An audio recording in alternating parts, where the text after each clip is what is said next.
GG! The Mouthful Podcast is brought to you by GoodGame.rock, the most welcoming gaming community on Facebook. Visit us at www.goodgame.rocks.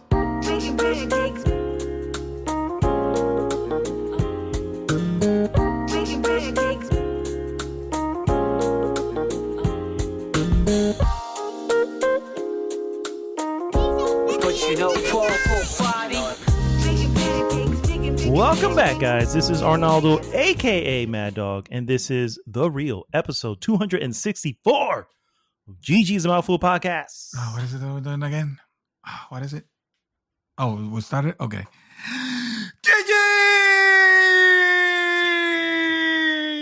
That's it. Yes. Well done, sir. That voice, of course, is Mr. David Santos, aka Dream Twister. What is up, sir? Hello, good peoples. Yes, we are doing the podcast. It almost felt like we were going to miss it, but we didn't. We're here. It's funny. I don't think a lot of the listeners realize that you and I hold down like regular 9-to-5 jobs. Well, maybe not 9 to 5. Oh, yeah, exactly. Enough, yeah. I mean? Surprised that GG is not our full-time job because we don't make any money off of it. There is zero money to be made here. It is all profit for the listener. That's all that is. That's right. That's right. Yeah. And so sometimes, life gets in the way. You got to move things around, and it is what it is. But hey, that's the price of free. You get what you get, and be happy with it. Yeah. I never thought that was a great line. That is the price of free, guys. That's the price of free. What you get what you pay for, which in this case is not much. No. But we really appreciate the fact that you stay with us. Yeah, for real. Yeah, I appreciate you guys hanging in there. Listening to us every week. It has been an exhausting week for me at work. So I don't know about you, sir, but it's just been like today. I came in. I was just like, today just needs to fly by so we can get in this week because we have a long weekend coming up. So it's like we just need to get into the weekend. We just need to do this. Yes. Oh, dude, no. I was checked out by midday. I was already not paying much attention, which is funny to say because you're my soup, but still. I mean, you're not my direct soup, but you know what I mean. I got you. You're in the other camp, I talk for the people, all right? Quite a leader to have me. I have to. You're just the man, I'm standing for the man. You're standing for the man. You are the system. You are the entity to bring you down. But that's cool. You're cool. You know what? For being the man and for being the entity, you're cool people. So you're okay with us. Well, you're welcome among the small people.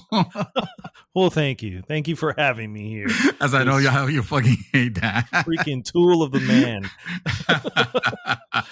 Oh man. But I was the same way. So I was pretty much like I'm ready to go. And I had like a string of like back-to-back meetings. I was just like, I can't.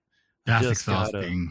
It's funny. You don't really think a meeting would be exhausting, but it can be, But I've always found them exhausting because if what the information is being given, then sure, but you often find that a lot of those meetings are something that could have just been like put together on a quick email with bullet points, and that's it, and you get the gist. You get the idea, right? Well, I know exactly why some of those things have to be done. That's because people don't read their emails. Oh, there you go. And that's a very common thing, unfortunately, because I can't say how many times. Didn't you get the email? I know I said. Did you get the memo? Yeah, we're putting the memo. We're putting the new covers on the TPS report. Didn't you get the memo? Oh my God! Yes, the Weenus report. The Weenus, yes. The Weenus. The weekly. I've never seen an anus this bad in years. Oh my God! Are we really quoting friends now. It's late at night. We can tell. Yeah, I mean, that's just, you never know what you get with us, guys. You never know what you get. Has that happened already? Have we had the friends reunion? Yeah, that shit came out yesterday. So technically it would have been midnight Thursday. Was on HBO Max. Yeah, I haven't watched it yet. It's an hour and like 40 minutes. That's the length of a film. I'm like, if you're not showing me friends, like actual friends, like I get it. I'm curious just a bit about the actors. Not an hour and 42 minutes worth. I wanted to see my characters come back and play off the way they did before. Not the actors, because yeah. So I don't know. I'm still probably gonna watch it because Lord knows I love Friends. You can't. You gotta watch it. Yeah, it was part of I want to see. I just want to see for the curiosity, but I have no expectations. It's likewise probably gonna be whatever. We should do a spoiler cast viewing party. Probably not. We can do it. HBO Max. We both have HBO Max, so that makes it easy. That's true. Yeah, that makes it easy to get this over with. Exactly. Just get it out of the way. Just get it out of the way. All right, guys. Well, thanks so much for tuning in. If this is your first time listening, please first need you to go to goodgame.rocks. Join the conversation there. It takes you right to our Facebook group. Speaking of getting it out of the way, do that. Segue. I can subscribe and share the podcast. Oh, did I not say that? No. I'm just saying that, get that out of the way and then, come back and continue listening, this is a completely free podcast. All we ask is your support. Exactly. Just that's all we don't ask money. We don't have a Patreon. You don't have to. We're not keeping goodies for anybody that just decides to give us money. We're laying it out. This is all you get. This is all yours. Just I like it's a nice tip. That's all we need. That's all we want. That's all. That's how we grow. Just subscribe. It's just you don't have to listen again. Just hit the subscribe button. That's all. That's all that matters. I don't know. I will appreciate that because the algorithms don't like when you don't engage. I believe is the term. Well, in that case, make sure you just have it playing in the background, like some Mozart. If you don't have Mozart for the night, put a comment. Exactly. Just listen. Just put it to go to sleep.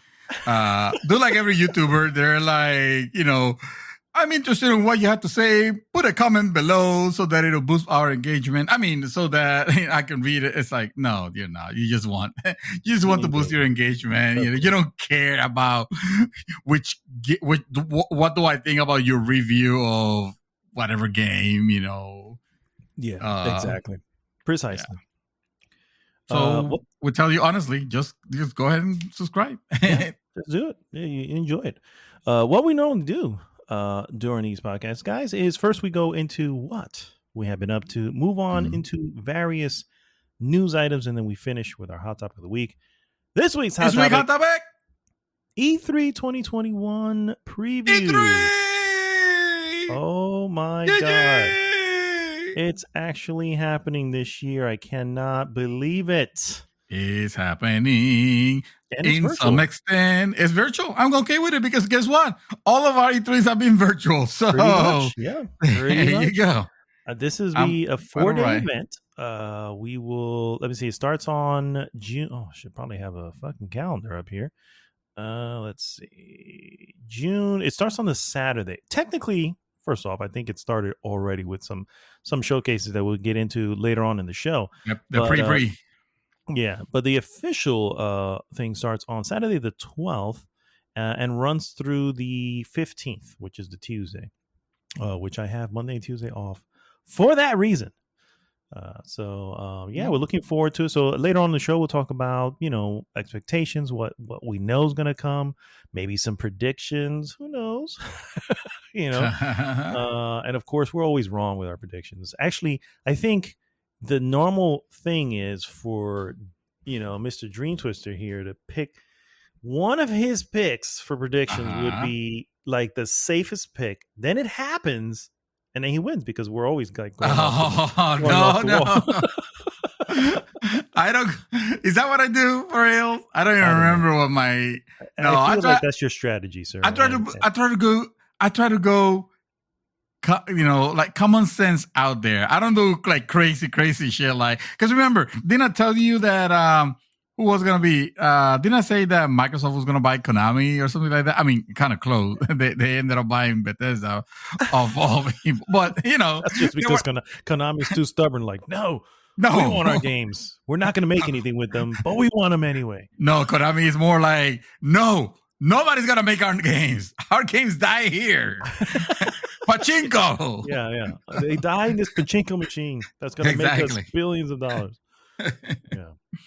That is interesting. So, yeah, look forward to that towards the end of the show. So, let's go ahead and start with what we always start with, sir, and that is what we have been up to. Sir.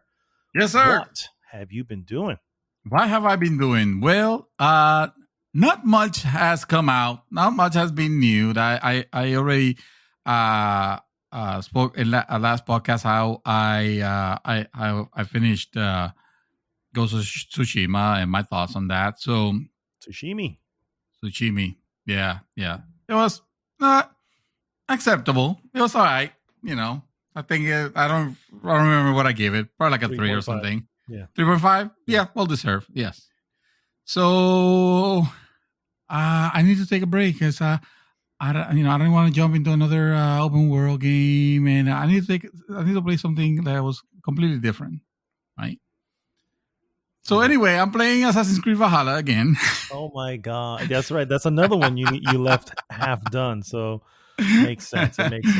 I actually stopped playing Assassin's Creed Valhalla to play Ghost of Tsushima, and you were like concerned. You're like, "Ooh, man, I don't know. You're playing too many."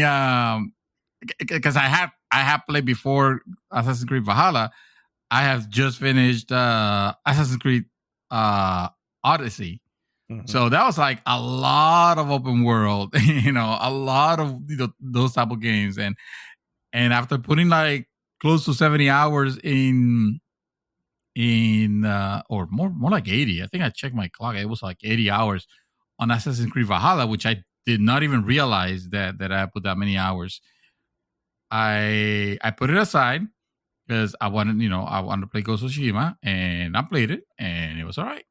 So I think I am, so going back to Valhalla, I think I'm starting to realize what is it, and this is not meant to bait anyone. This is not meant to be like a joke or anything like that. I personally, even though I understand that Ghost of Tsushima is a work of art, I personally enjoy Assassin's Creed Valhalla more. And I think the reason why I find myself enjoying it more is because I find myself doing more diverse stuff, because the game actually lets me do like even the going from one place to another. I can go a horse, I can go on foot, or I can go to my boat. The verticality of that game is, it's a freaking Assassin's Creed game. Of course, it's going to have verticality because your character can easily, just like a monkey, he can just climb through like anything and everything. Which the way I have accepted it in my to be able to suspend my disbelief is like, well, of course he can climb like that and real fast and have all these crazy superpowers. He's basically on a computer simulation. At the end of the day, the character that I'm playing is a virtual avatar of someone that is doing all of this, which is, in the confines of virtual reality. So I can do anything and everything. And sometimes the game even will break that, the whole historical thing, like very rarely. I mean, it doesn't do it in any obnoxious way. I think I mentioned it once that there's some areas where there's a puzzle that I found that it almost like takes you out of your of the character of Avior, and suddenly you're playing as the character from the modern time, but in the setting of the, in the Viking setting. And you have to do this puzzle that has a lot of platforming and whatever, and then once you complete it, you just go back and and I'm kind of okay with that. And I'm not gonna say like the story is like stellar or anything like that. Honestly, I mean, it is interesting. Like it has some interesting thing, but it's not like, oh my god, I need to know what's gonna happen next. Like, no, I'm just going to the next location, see what the next location needs me to do, and just do it and have fun. The combat in Ghost of Tsushima is really fun. It's really well laid out, but because it's like the only way that you're fighting, it kind of started getting a little repetitive. A little also, stale. I got you. A little stale, yeah. Especially after 80 hours, I get it. Yeah, exactly. In Valhalla, I've put 80 hours. I don't think I'm like halfway on that. No, actually, that's not true. I'm more than halfway on that game. But I'm nowhere near the end. But every weapon that I use could be a different method of attack, and it spices things up a little bit. So that's what I'm saying. It's like Ghost of Tsushima is like a little bit more like very polished and cohesive game, open world game. Excuse me. Assassin's Creed Valhalla, is the Ubisoft type of game, which it's gonna at first it's gonna come out. Not a lot of things are gonna be polished. Actually, there was one point where I literally had to stop playing Valhalla because of a bug that made me drunk every time I fast travel. So that shit does not happen on games like Ghost of Tsushima and games that are crafted that way. You could tell that it's like, yes, a lot of detail. Because let me tell you, again, I gotta give props for all the crap. I gotta give Ubisoft some props for the world building. Those areas are amazingly crafted for how dense and large they are. Or those there are areas where you almost like exploring. It's not about just like going from A to B. It's almost like, man, this looks beautiful, or this looks interesting, or I'm enjoying what I'm looking at my screen. I'm not even fighting or anything like that. And those moments. You have those moments with Ghost of Tsushima also where the environment just suddenly looks like breathtaking, and you're like, oh shit, I just want to walk and look cool while I walk in this area because it just looks so beautiful. Angle the camera nicely. And you got weather effects in like better weather effects in Ghost of Tsushima because you see suddenly like the wind is carrying the leaves and stuff like that. And over here when it rains, it's like, well, I can see the rain, but I don't see a single drop hitting me. It just kind of looked like somebody put a rain effect on top of the game, like a fake rain effect or something. I don't know, but at least the areas are interesting to explore, and like every nook and cranny could have something interesting. Mm-hmm. And yes, unfortunately, it does have we're just going to throw a shit ton of collectathons over here. And good luck if you want to grab them all, because you'll be playing 1,000 hours. I'm not collecting them all. I will say that actually with the amount of things that I've collected, my character already feels in some areas OP. In some areas, I feel like I still get my ass kicked because, the leveling is fair. There are some areas where you could try and go and beat that if you're confident enough with your fighting ability, and still you can get one shot at. In some cases, if you go too crazy, you can get one shot as you might not want to. The game might not want you to be there. So, but yeah, man, I think it was that. I think it's the verticality of the game. Also the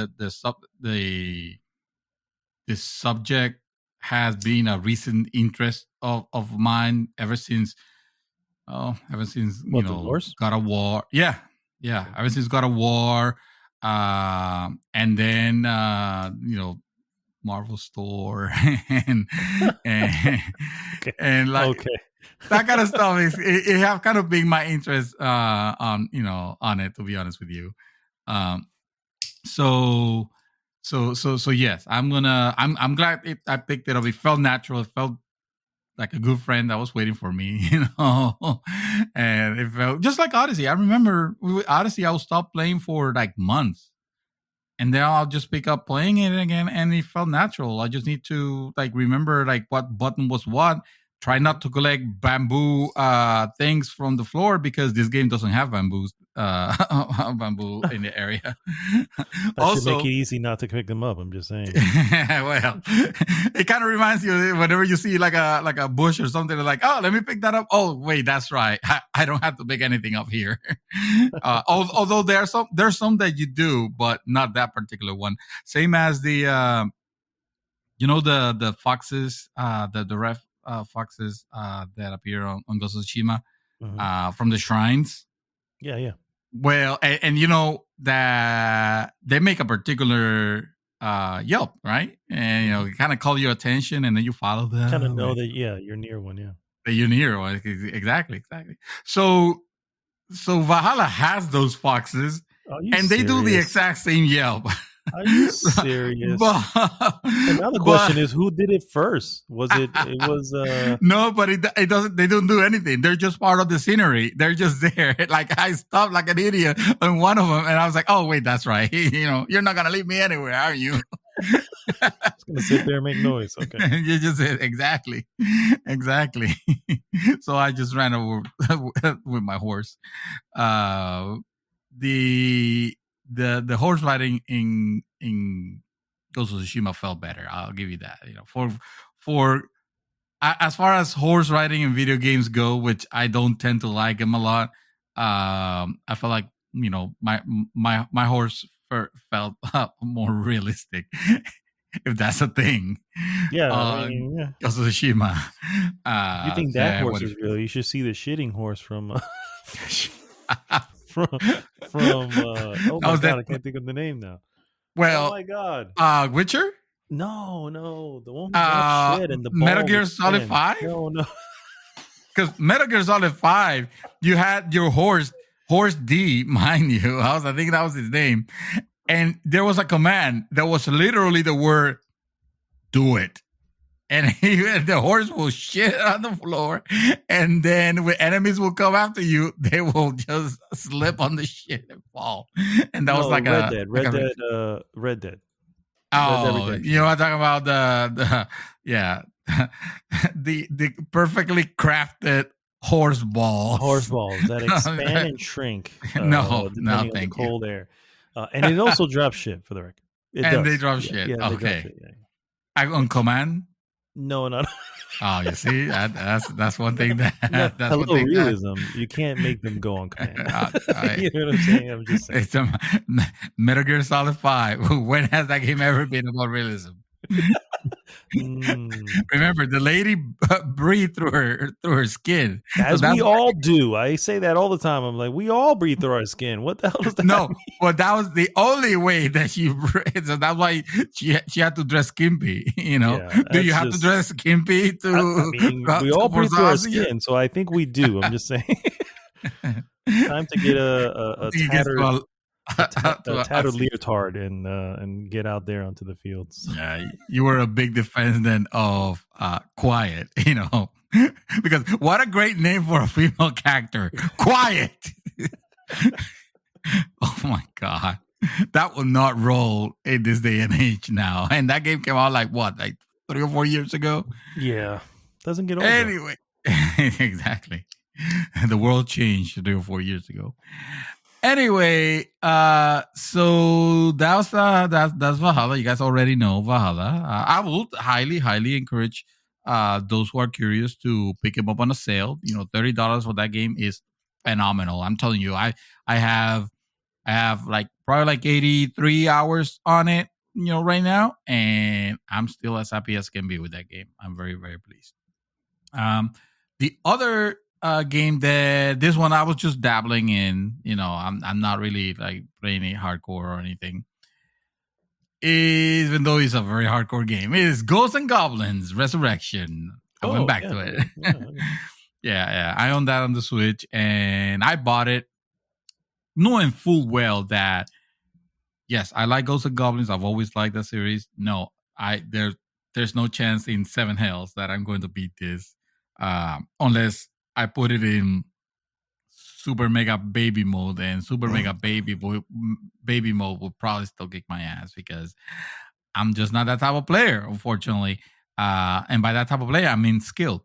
So I finally passed the first stage. Damn. Okay.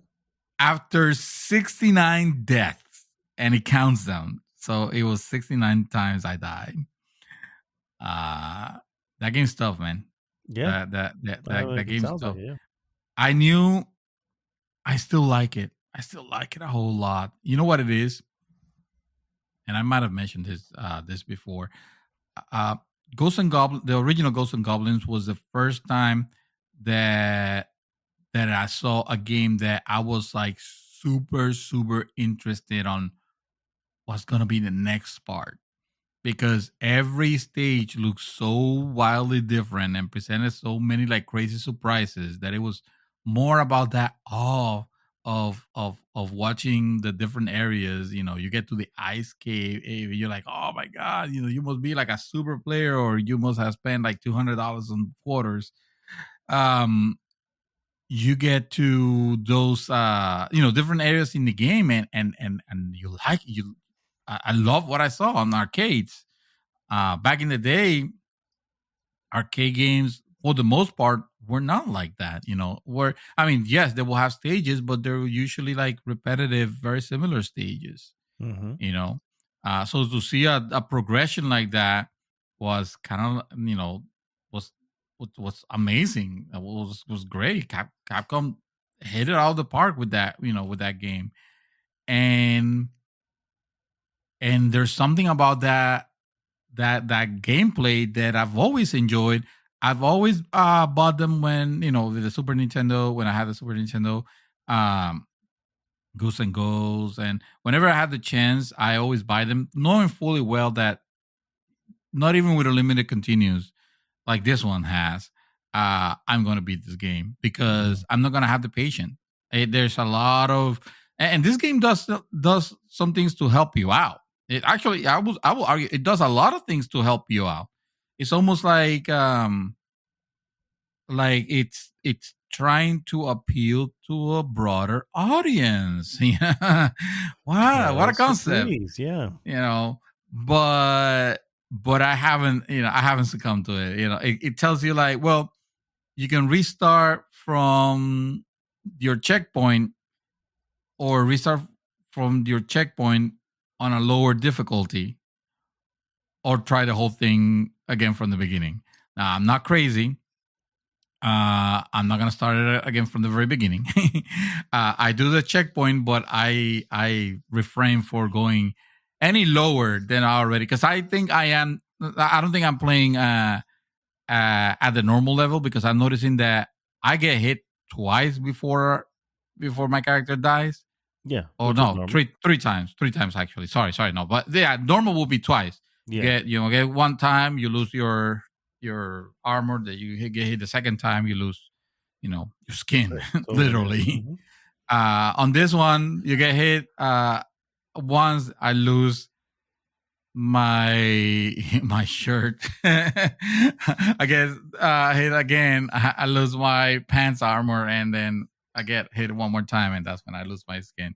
So I will imagine that in baby mode, it has to be kind of like playing strip Ghosts and Goblins. Yeah. One sock comes off, another sock comes off. Exactly. Like, I don't know what the easier difficulties are, and I mean, so it's not. The boss fight would literally look like the boss is stripping you. Yes, exactly. Ready to bend me over, ya tú sabes. And it wasn't. You know what? Funny thing is that it's not even that difficult of a boss fight when you see the patterns. Mm-hmm. It's learning the pattern. Yeah, it's learning the patterns at first, and I gotta say, I was using that 8-bit DO controller. Mm-hmm. I paired with the Switch, and it was a revelation to play with that. That controller is freaking awesome. Let me tell you. Probably one of my favorite gaming gears that I own. That I can say that I have enjoyed. Playing. That's the same gamepad that I used to be Bloodstained Ritual of the Night. Mm-hmm. Oh, that's the same one. Nice. Okay. The same one. Yeah. It's a normal Bluetooth controller that resembles a Super Nintendo controller, except that it has all the functionality of modern ones. For the most part, I think the triggers are not analog, even though it does have triggers, but they're digital triggers, unfortunately. So it doesn't have the nuance when you press them. So might not be super great for like racing games and stuff like that. But for classic games, that it's awesome. And to play Ghosts and Goblins on it kind of reminds me of playing Ghosts and Ghosts on Super Nintendo. That thing is great. And then I just got I take the Switch and just put it on a spot somewhere around the house, and like that was it. That's the portability. That's like, it's almost like a revelation. It's like, oh, so that's what this thing can do. Actually, that's the stick of this console. I can see liking the Switch a whole lot. And let me tell you something. I am very looking forward that rumored announcement of the Switch Pro. The Switch Pro? I'm gonna be there day one on that one. The Switch has great games that could benefit of a little bit more power. Hopefully, if I actually do that. But I wouldn't mind getting the screen, the screen size and the resolution and all that. Oh, that'll be awesome. I'll be totally down with that. Disappointed with my purchase of the Switch. I'm not gonna lie. But why? It's not for lack of games. Certainly, it's not. It can't be the lack of games because they're there. I don't know, dude. I think I've played everything I've needed to play that's on there. I haven't played the Breath of the Wild. There you go. Even you had warned me off of that one. No, it's totally. Honestly, I mean, it is something that yes, you should have experienced. The problem with Breath of the Wild is that it's a Nintendo game that is never gonna go down in price. So it's not like you could grab it at $15, $20, anything like that. I mean, they still expect you to pay $50 for it, and that's ridiculous. I don't have a problem with it. If it's a great game, it doesn't matter. Whatever the price is going to be, that's fine. I've never had a problem. Like I did buy Tropical Freeze, which was great for the record. I absolutely love Donkey Kong Tropical Freeze. That was actually the most recent purchase I had. And I haven't played it since. I have not played it since. So it's just like I don't know. I don't have Breath of the Wild. I'm a little bit weary of jumping into Breath of the Wild. That's what I'm saying. So Breath of the Wild would have been a game to test the waters, and because who knows, maybe it would have surprised you. Maybe it would have surprised with it is a special game. I'll give him that. I didn't like a lot of things. I fucking hate the breaking of the weapons. Like I hated that.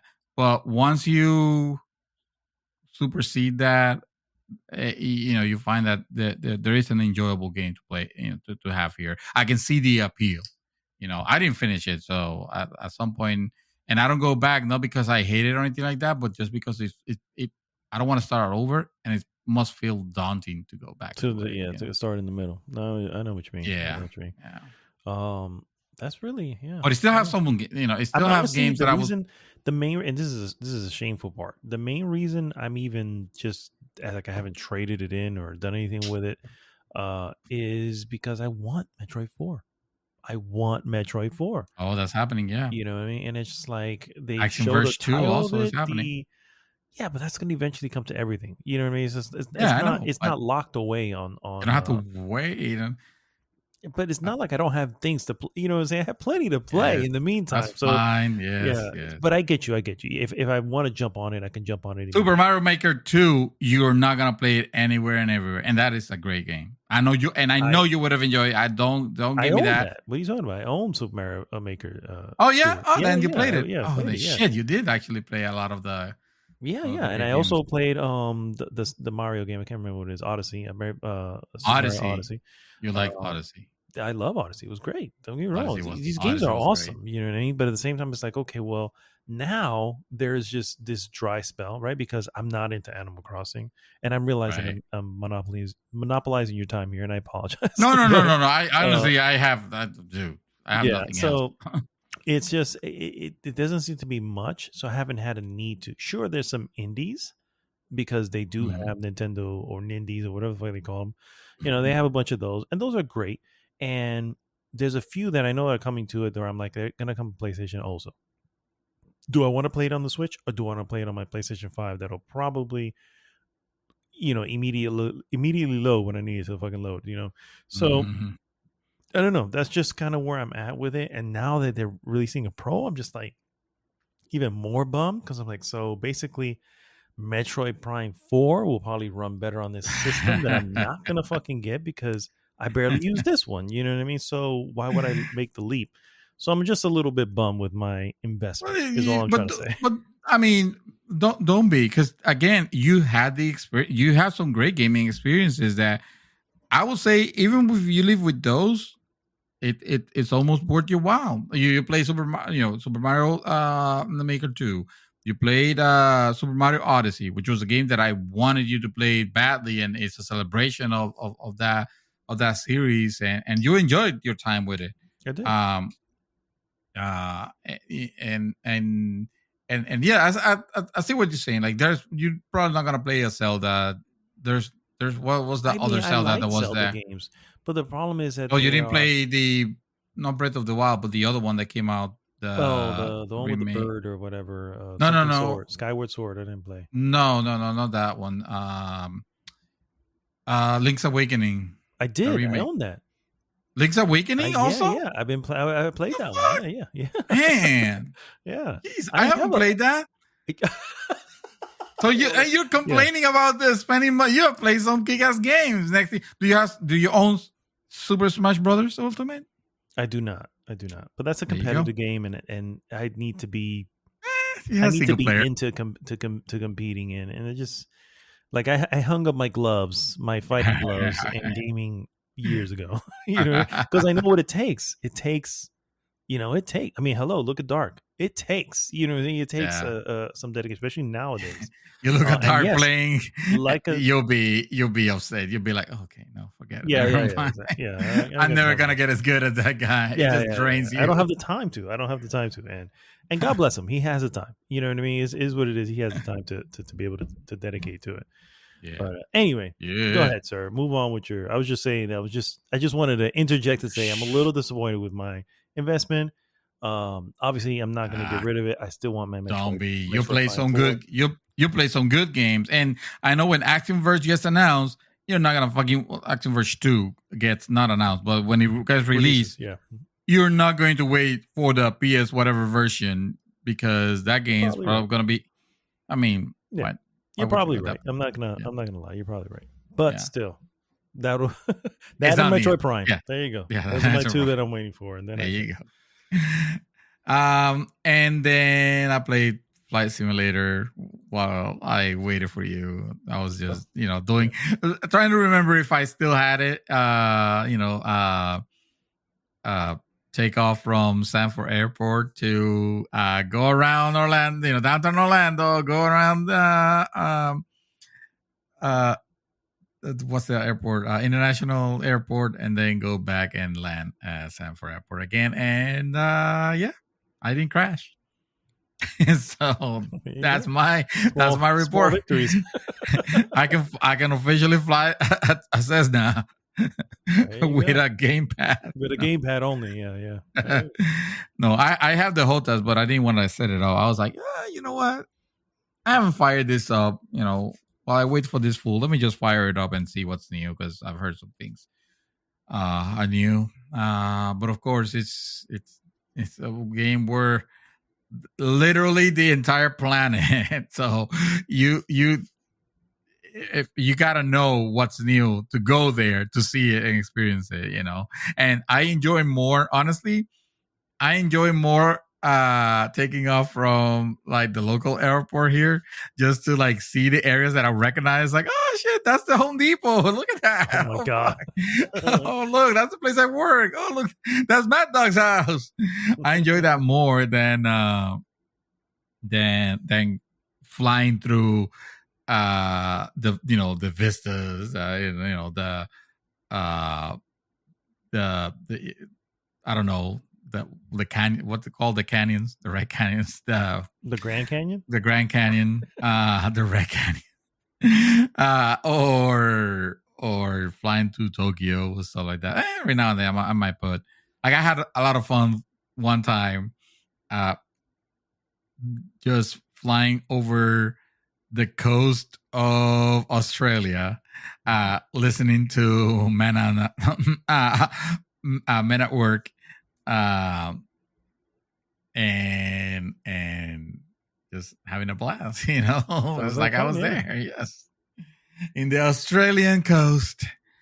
But yeah, that game is all sorts of fun, and that's all I've been doing, sir. Oh no, that's not true. I was gonna say there was some. There's some movies. Yeah. There's some movies, real quick, because it's movies that we've already seen. I will hope. I told you that I watched Black Panther last week, and I did like that. It didn't help. Let's just say it didn't help as much as I remember. Liking it the first time. Unfortunately. So it's getting 2.5. Oh wow! Okay. Yeah. It was not super great, to be honest with you. And I'm sorry. I don't know what I was remembering, because there were some areas of that movie that were super boring. Anyway, that's okay, because the next movie that I watched was Thor Ragnarok 3. Oh, Thor Ragnarok, sorry. I gave it a 3. So, I was like, how many Ragnarok are there? Or Ragnarok. Also known as Thor 3. Also known as Thor 3 gets a 3. Because I kind of enjoyed it a little bit more. I'm not going to lie. I took it for what it was. I didn't expect, like, okay, this movie is going to be super stupid. And once my mind was set on that, I was like, okay, you know what? Yeah, this works for me. I really liked it. Yeah. I liked it. Yeah, no, it was fun. It was a lot of fun. Exactly. It was word. Yes. A lot of like, let's not take shit seriously. This is not about the stones or anything like that. This is just have a good time, guys. Go at it, because things are about to get real on the next one. And boy, did it get real. Avengers Infinity War, which I remember liking a whole lot, because it was, even though I agree with the critics of this movie that say, well, it just felt too discombobulated and, like a lot of things were too separate. But that was the state of affairs at that point on that storyline. Mm-hmm. So it didn't bother me that much. It demonstrated just how incredibly powerful this Thanos being was, to the point where, you will argue that, yeah, he not only he was a great villain, to have, but he won. When I'm pretty sure if this was this is me talking nonsense, by the way. So nonsense alert. If you were playing, if your team was playing at the Super Bowl and your team lost, I'm sure they're not going to be like, well, let's have the second part of the Super Bowl to where your team is going to like redo. We're going to go back in time and fix our errors and then win, in all reality, Thanos won. That's it. End of story. That's where he lied.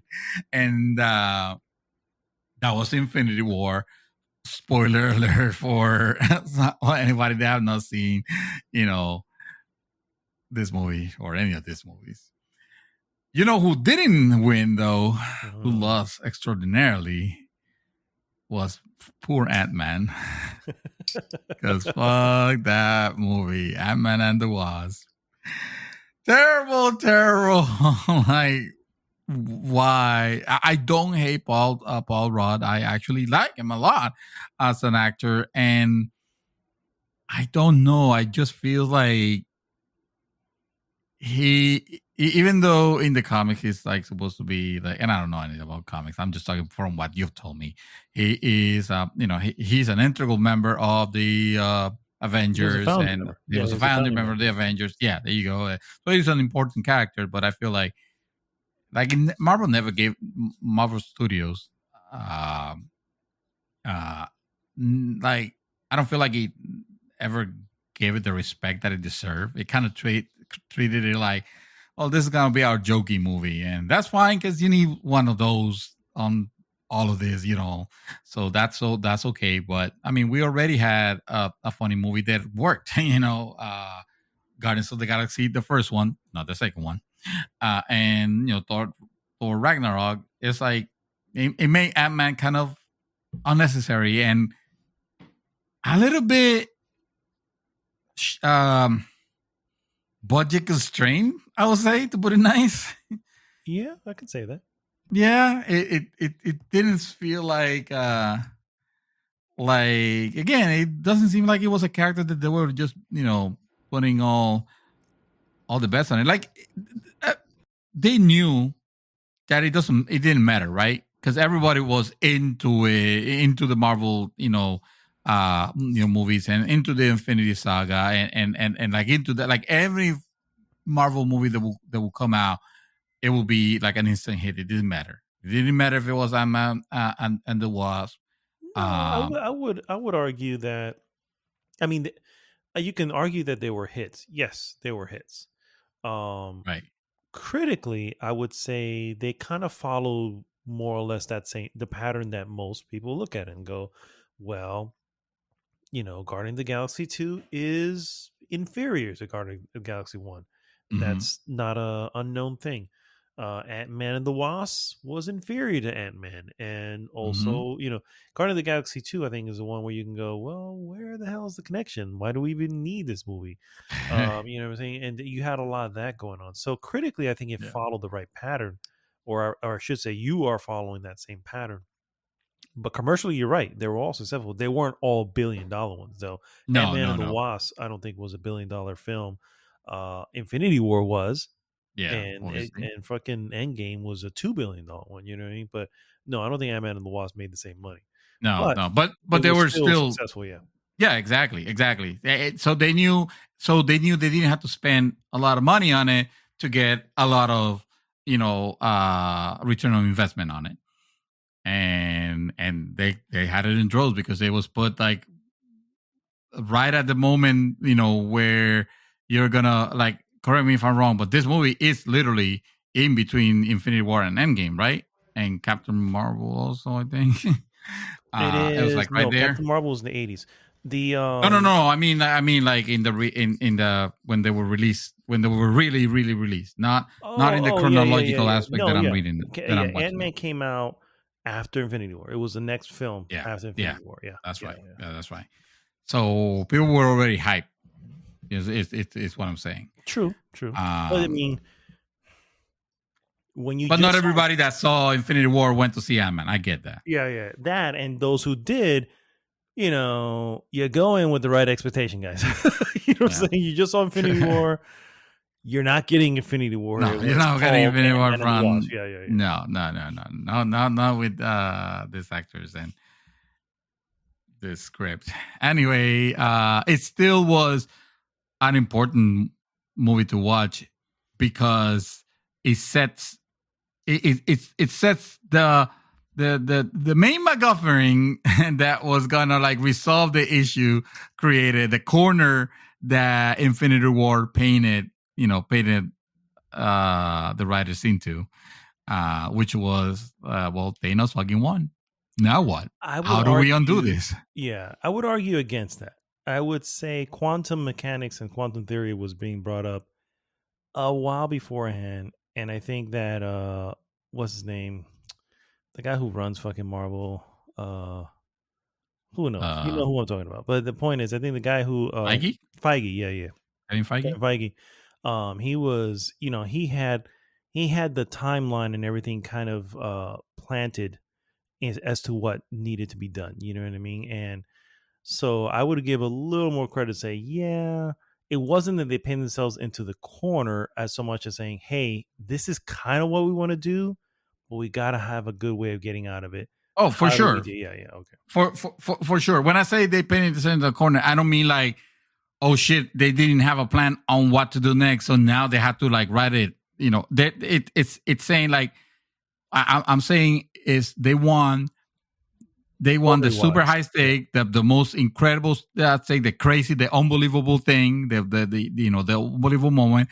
But in order to attain that, the only way to get out of that is like if you kill someone integral, and you want to get them again, the only way to achieve that will be, well, either you make some shit up about resuscitation, or so they were never dead to begin with, or you use time travel, which is what Avengers Endgame ended up having having to do, which is, hey, this was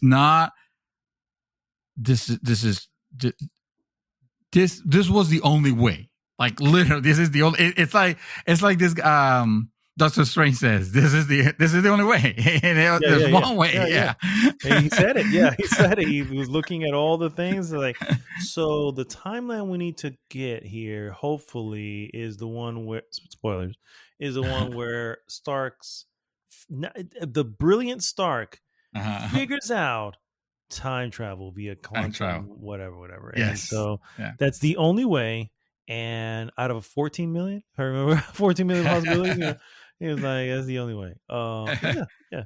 But what I do like, and in the defense of that decision, because in the end, that's still a film, and you only have a certain amount of time. Right. In the end, I do like that the shows are showing, or at least highlighting, the repercussions of everything that happened. It wasn't just as simple as going back in time and fixing it. You know what I mean? Right. It's like, we haven't gone to Endgame yet. Film, so yeah. We're gonna talk about that. Oh, okay. Continue. I was just saying that I think there's films and there's shows in this particular thing with Marvel that have retroactively improved certain things, and that's not always possible. You know what I mean? Right. Even Endgame, I think you can say in some ways retroactively improve Thor: The Dark World. You know what I mean? Even though that, in a way, those are not really a great film. No. But in some ways you're like, oh, it retroactively, and again, it doesn't. You'd have to have this obviously large sample of films in order to have that, but I think the shows really have, and I hope that you continue to watch the shows. I know you watch WandaVision, but I hope you continue to watch them going forward. I'm actually looking forward to Loki to see what's out there. But I intend to. Yeah. I feel like they've the stuff that was missing from the films, particularly that big, ending. Has in many ways, the shockwaves of it has hit, and you see that in the shows that you obviously not going to see in fucking movies. So I enjoy that. Yeah, I'm glad that they're addressing that, because that leads to many questions and many opportunities to have some interesting stories told about it. Exactly, dude. Yeah, exactly. I know. And you saw WandaVision, and I won't say what happened here, but that particular scene. And I know people are going to be just frustrated, but that particular scene, gotta watch it.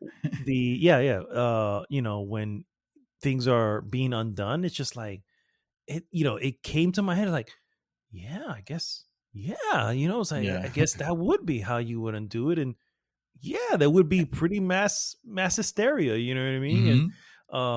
And I think that the next Falcon and whatever sort of built upon that, because it's like, okay, well, you had a world where half the people are gone, and now those half the people are back.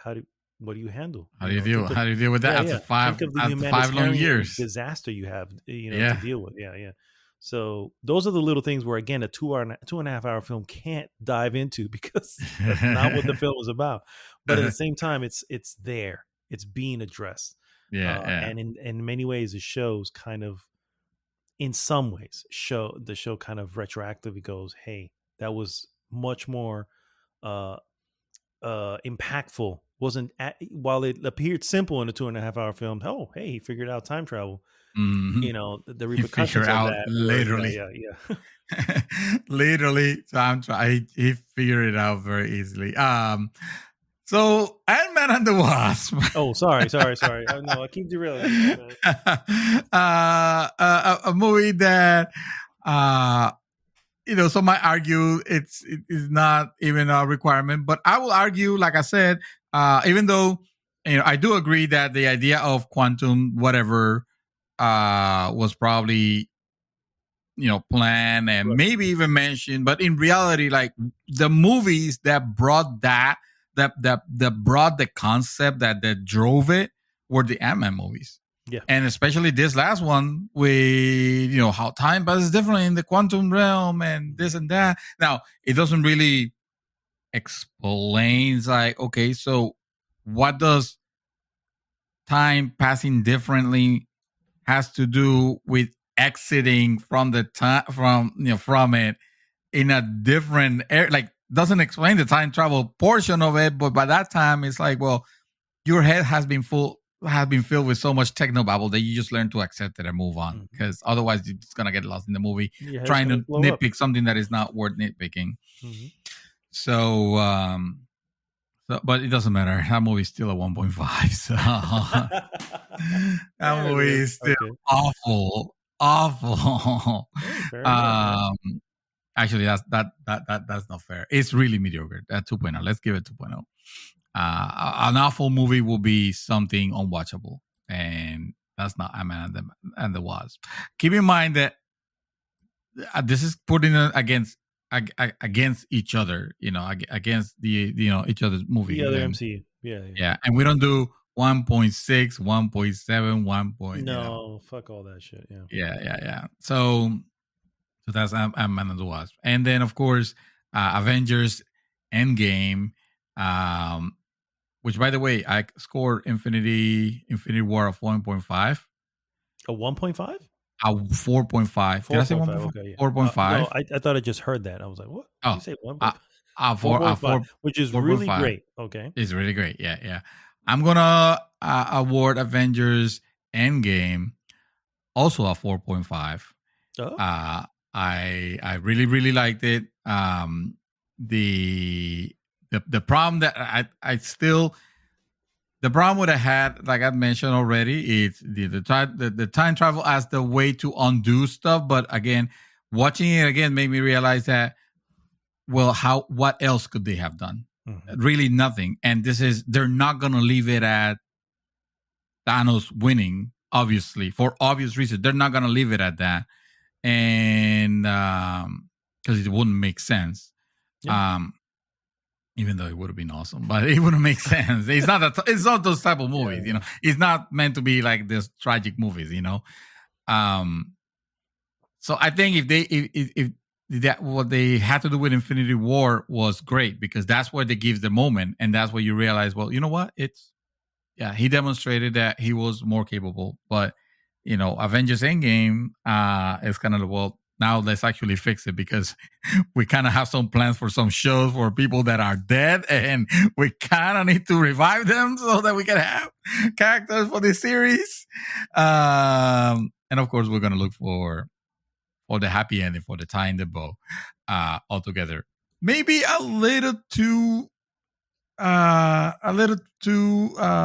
in some areas, like some things, like I always enjoy movies with an ending. Let me tell you, this movie had an ending, had a couple of endings, has several endings, actually. It ended like 8 times, yeah. Yes. Kind of remind me of, what's that other movie? The Star Wars, the middle Star Wars of the new one. I always forget the name because they're forgettable. The Last Jedi. Last Jedi. It's like it has so many endings, This one has a great moment. And then it feels the need to continue having like great moments, more great moments, and it's really like unnecessary. Like I thought that the highlight of that ending, with Stark sacrificing his life for, I mean, literally giving his life. You don't, you think of his character, all that he has gone through, and all his cockiness and craziness, and he's just going, and also delivering that great line when Thanos says, "I am inevitable," and he's like, "I am Iron Man," which is a clear throwback to full circle. Yep.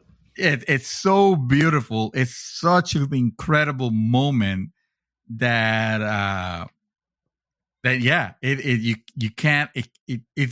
It's hard not to feel emotional about that, because it is such a powerful moment, to get that, and of course all his friends mourning the loss was crazy. Even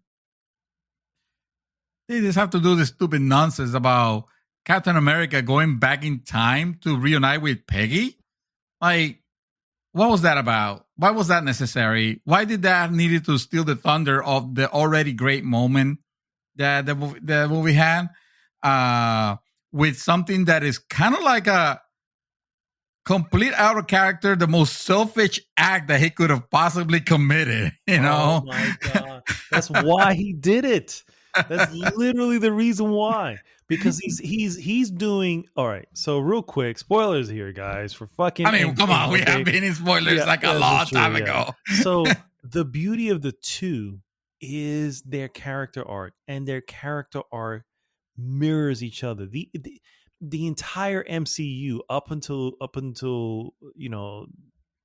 this point, at that point, has been literally, these were the two pillars. You want to throw Thor in there as a third pillar? Sure. I wouldn't. Sure. I don't think so. Yeah, but you have some people who will argue that point. So I personally feel it has been held up by these two, and they are the. I mean, that was Civil War, right? What the Civil War was again? It was about It's been like this at the beginning, though. It's been like since the beginning. Yeah. They are the exact opposite. Stark is all about himself, so much so that I am Iron Man. That was the line that basically echoed throughout the MCU, because he said he did exactly the opposite. Why? Because he needs that fucking spotlight. You know what I mean? So that's why he did it. Captain America, the literally other end of the spectrum. He is all about everyone else and does not do anything for himself ever at all. So much so that he died. You know what I mean? He died in his film because it needed to happen. It was the only way. So you take those two characters and you get to the very end, and now you have Iron Man doing what Captain America did, which was that selfless act, and you have Captain America doing the thing where he goes, "I've done enough. It's time for me to be happy," and absolutely awesome, bro. I get it. It appears selfish because in many ways it looks selfish. I mean, you know what I mean? But at the same time, it's like it's the character arc. Is they literally reversing their roles? I get that, except that I can't help but feel very, very bad for whoever ended up in the reality was the real, husband of Peggy and the children. And like, I feel really bad because it's almost like, well, did that now disappear? Or did he kiss his own daughter? Or his own granddaughter, yeah. Yeah, it's like, so it feels like, yes, if they're trying, like, I don't see Tony doing that, even with his cockiness and his crazy. Like, this is literally taking the life away. What I mean, why I don't the life?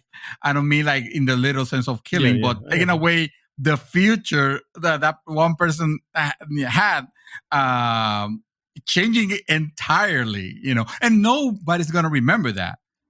But I did, because I watched the movies back to back to back to back, and I remember that. Guess what? Peggy had already a future. She did not need another future.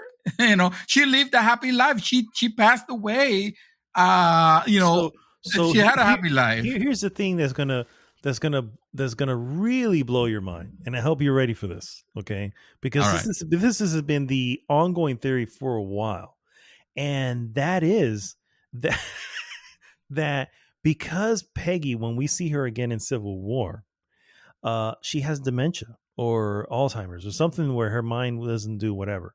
Mm-hmm. So the ongoing theory for the longest time since not Civil War, since Winter Soldier, since then has been,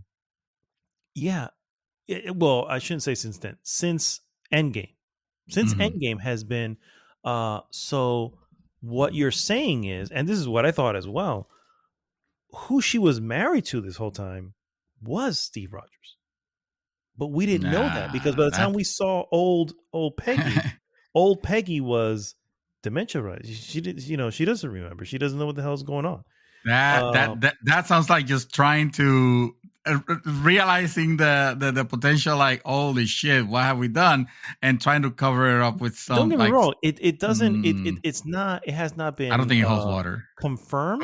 No, I wouldn't know. Yeah, it has not been confirmed, anything, but it has been a theory. It's been a major fan theory for the longest time, and because of the events of Endgame, you go, well, this will be the most logical thing, right? Because according to the Hulk and his new version of how time travel works, then your new, wherever you're at now becomes your new present and all this stuff. So he went, and it's not like he came back. I would argue he was already sitting at that bench. He was already there. He knew what was happening that day. So all you're seeing is him going back into time. Now, can this be proven? No. That's the theory that I've accepted. And yes, it is a theory because it hasn't been proven. We haven't heard. I mean, it goes literally against what the whole time travel theory says, which is, you don't go back and change stuff in it doesn't alter the past because it becomes the past becomes your it becomes a new path, exactly. Basically. So exactly. So how would this make sense in that in that matter then? How could that not mean that Peggy had a husband and now Peggy had another husband? Well, there's two ways. One, an alternate line. One would assume that when you go back to create a new timeline, you're not creating just one timeline. You're creating multiple strands of a timeline. Branches, right? Yeah. So we could be already within the view. We could have already been within the view of one of those strands. You know what I'm saying? And we're just seeing the elements play out. Secondly, that's the one I want to believe. That's the one you choose to believe. You're basically saying, no, he cannot be that bad. He cannot be that selfish. It doesn't make any sense. And I choose to. No, it does make sense because he told his conversation with Stark, immediately, when he wants to get him to help us go back in time and figure this shit out. That whole conversation, Stark was again the arrogant guy going, I want to do this, but I can't lose what I already have. You know what I mean? And in many, I can't remember. Well, that's not that. I wouldn't consider that being that's not a selfish act in the sense he has a daughter. Of course, he doesn't want to lose the daughter.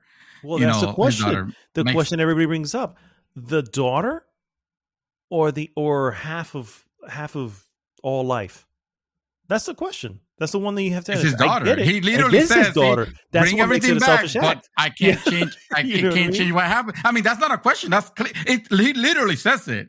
He literally says it. Yeah. It's not. I'm not saying it's a wrong choice, but you can't argue it's a selfish act because that's what he's thinking of first. He's thinking of him and his daughter. Yeah, and that of course that makes it a selfish act. That makes sense. It's a life. It's not.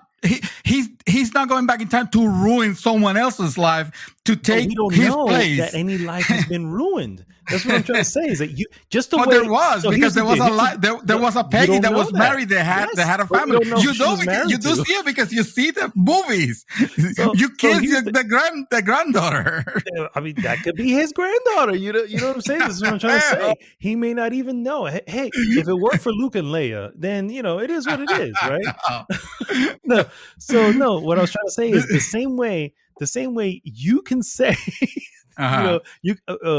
oh man, I was gonna. I lost the train of thought. No. You're talking about how rescuing or making sure that the Stark daughter didn't pass away, or didn't disappear, or didn't change, or was a selfish act, and I agree. But that's a different type. That is the preservation of his progenitor, his family. Right. He's defending his family. No, this is what I was gonna say. The same way you can look at that, because we don't know who Peggy's married to. There's nothing in the MCU at all who says who she's been married to. So the same way you can say, well, clearly she was married to somebody else. That's an assumption. Just the way I can assume, hey, she was married to Steve Rogers this whole time. It's still an assumption, because there's nothing to prove. There's nothing that proves mine wrong and nothing that proves yours wrong. So it's like, then they're both possible.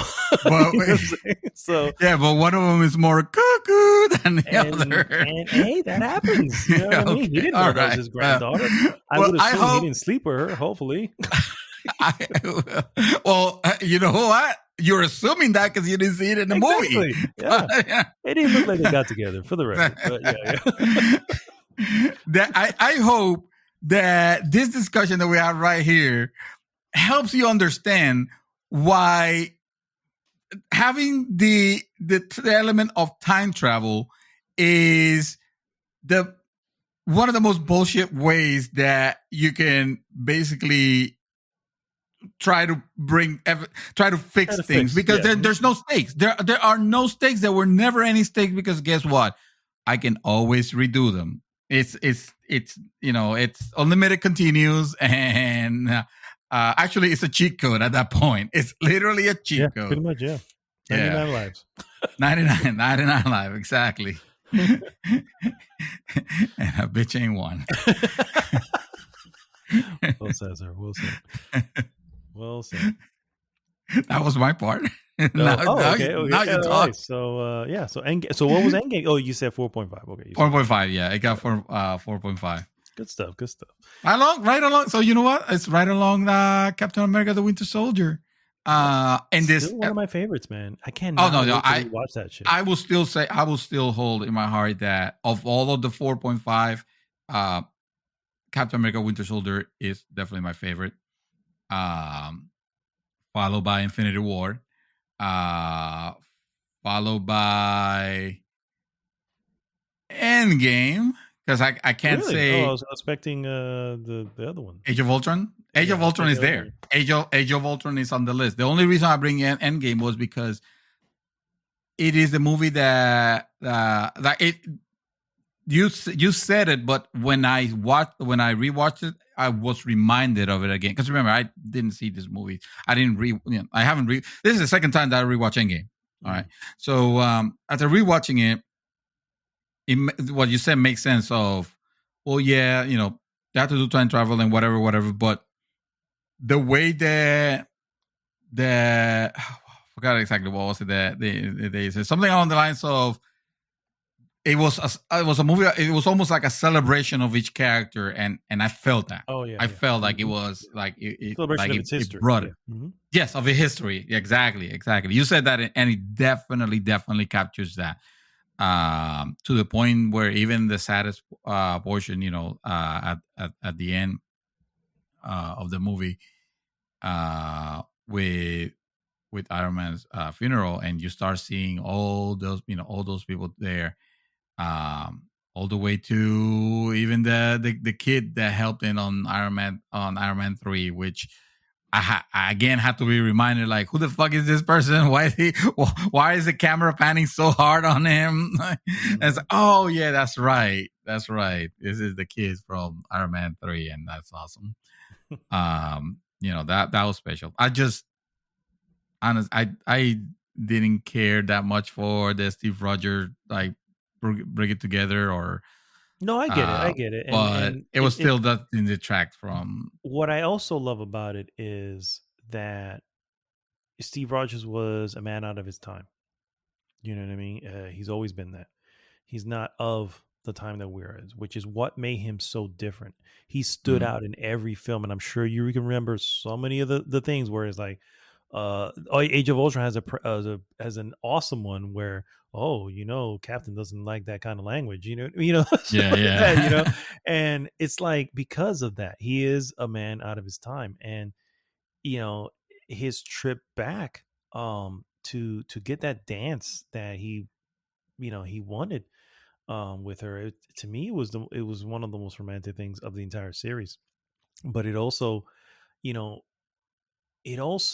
allows the passing of the torch, or in this case the passing of the shield, because when he gives it to Sam, you know what I mean, I was elated, bro. I was like, yes. You know what I mean? It's like he realized that it's a symbol. It's something. It's not a person. It's very similar to the whole Spider-Man thing, where it's like anyone can wear the can wear the mask. You know what I mean? Mm-hmm. In this case, anyone can carry the shield, but it's important who it is. And of the characters, I was like, Sam has been, I can tell. I can definitely, and you can tell that it was. I think he even says it. It's like it feels like it belongs to somebody else. You know what I mean? Or it feels like it doesn't. Yeah. He says that. Yeah. And it's that's an important thing, and it shouldn't just suddenly take off with it. It's like, yeah, it's a heavy fucking mantle you're being handed here. You know what I mean? Because Steve Rogers was this symbol of good and the right path, regardless of how hard it is. And if you're taking on the shield, that's the path you got to do, bro. So you got to be ready for it. You know what I mean? So yeah, I found that to be awesome, and it was great that it was being passed on to him, and that then you saw him with he obviously had a great life. You know what I mean? That was the other thing. It was like you're constantly, oh, poor Cap. You know what I mean? He's constantly on the whatever, and because it wasn't like, again, the mirror of the other. You look at the other one, Stark, and go, well, he's always enjoying himself. Yeah, he'll join in the mission, but he's like, I'm going to take time to hang out and enjoy myself. All fucking PTSD and shit. That's the best. Yeah. Well, yeah, that's what you get. I was being sarcastic. That's how you. Well, I'm saying that he did have PTSD. You know what I mean? But what does he do? He parties to get away. You know what I mean? It's like, oh well, let's move on with the party. I wouldn't call that having the best, but I understand what you're saying. It's a vice. I'm not saying it's the best answer. Yeah, it's not the solution to the problem for sure. But, anyway, he was like that. The Captain America. That he's American's ass. Well, shit, I like that too. Yeah, I'm not gonna lie. I mean, it is what it is. Anyway, moving on from America's ass. Just one movie left. Just one movie left. Yeah. Well, at least for the. Yeah, because there's nothing else. There's nothing else after that. Yeah. No, then I'm gonna have to go to movies and watch Black Widow and watch. You don't have to watch Black Widow. You can watch Black Widow at home, but I hear you if you want to go to the movies. Anyway, so I haven't done much, so I'm gonna kind of quickly roll through what I've been doing. I'm still playing Returnal, guys. I mean, that's the God's Returnal. That game's so old, bro. Yeah, I made it to. So here's something interesting, and maybe slight spoilers. Once you get into Biome 4 becomes the new Biome 1. Hey, hold on. Are you sure you want to bring that up? Okay, that sounds like a big spoiler. I just said this is a spoiler. Oh, I literally just said that before I said it. I feel like even with this warning, it might be something that. Okay, you don't. The whole deal. Okay, well, your last chance, guys. Mega spoilers here. All right. Okay. Sure. You don't know why or what leads to that, but sure, yes. It was Samus Aran the whole time. Yeah, exactly. In a bikini. Oh God. And so, which is good and bad. Good in the sense that it's like, okay, you don't really have to visit the first 3 biomes. Oh, I'm sorry, but I interrupted you hard when you said it, so I don't think anybody heard you. So what is the spoiler? Yeah. The once you get to Biome 4, Biome 4 becomes the new Biome 1 in the sense that you don't. If you die going forward, you always start at biome 4. So biome 1, 2, or 3 are no Okay. longer. You no longer have to go through those. Do you have the That's option of going back if you wanted to? if there is, I have no idea, and I have No. died many a times. so, so it's not like I'm just dying regularly. Um, it is much hard at this point. The difficulty ratchets up in biome 4, and really in biome 5. Biome 5 was literally handing me my ass every time I went into it. It is so here's the funny thing is that slight spoilers again here, or spoilers again. The only reason Dream Twist is even interested because he's not going to go back. So he's like, No. whatever, I'm not going to go back anyway. The funny thing about biome 5 is, like, I kept thinking, dear Lord, if it's this difficult to get through biome 5, I can only imagine what the boss is going to be. And then I realized biome 5 is the boss. It was like, that was the deal. Because now that I have reached It was the biome boss 6, all along. yeah, it was the boss all along. Now that I've reached biome 6, I literally leapfrog over biome 5. So from biome 4, I feel like I'm saying biome a lot, but biome 4, you have to cross through biome 4, just similar the way you did in part 1, in biome 1. But once you get to biome 5, you're there for a moment so that you can get into biome 6. And now you can, obviously, if you want, you can enter the levels just like you could in any of them. But those levels, again, those fucking levels kick your ass. So, but now I had this run, and that was just the craziest thing, because I was ready to give up, because again, biome 5 was just hurting, and there were times I'd get there, I just got there and died. I'm like, fuck, you know what I mean? I have to go through all, because the whole deal is I use biome 4 just to kind of the way I use biome 1 to level up, right? I kind of gain some items and gain some level in my health, and then I'd start making my run. So that's kind of what I do with biome 4. So when I get to biome 5, dude, there is a level of, how do I say it? Reaction time that you need to be reacting to on that fucking level. But then I stumbled upon a gun that I didn't use a lot. I've used all the guns up to this point, but I didn't really use this often. And I was like, well, let me try it. Let me just give it a shot here. Which one was it? It's this guy. It's called something Pylon or Pylon something. But basically what it does is yeah. I know which one you're talking about. The ones that leave a trail that stayed there for a while, then you can make like traps. Yeah, like little nets or traps. So yeah. Oh yeah. So I was using that from day one. Dude, I had a high-powered one, because the whole deal. So this particular run started off bad. I'm just waking up in biome 4 because I had just recently died. I'm playing a little bit. I'm probably 2-3 rooms in. I go into one of those rooms where it has the little light bulb that you kind of fall into, and what do I get in there? I get a fucking boss. I get a fucking, and by the way, I still have just the pistol. So I'm like, this is going to be a wasted run. You know what I mean? But I survive, and he hands me an overpowered pylon. So I'm like, okay, fuck it. I'm here. And I never give up on runs. Like, I can have the smidgest of little bit of health. I'm like, until I'm dead, I'm not just starting over. You know what I'm saying? You have to force me to start over. So now I get back into biome 4, and I'm like, all right, I'm starting to get some of my health back. I'm starting to get items, whatever. This weapon was just the key to clearing through biome 5, because not only do I shoot the characters, I'd shoot them, and that thing is starting to shock the enemies. Yeah. But even if I'm not there, I'd shoot the wall behind them or to the left of them, and it starts shooting electricity at them because the pylons connect with each other. Yeah. So I don't even have to be in their line of sight, and I'm still hitting them by shooting a pylon so that it connects with them.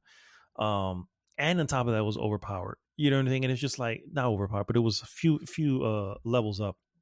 And dude, I carried that gun all the way through 5, cleared 5, entered 6, got all the way through what I thought was the end. I thought it was close to the end.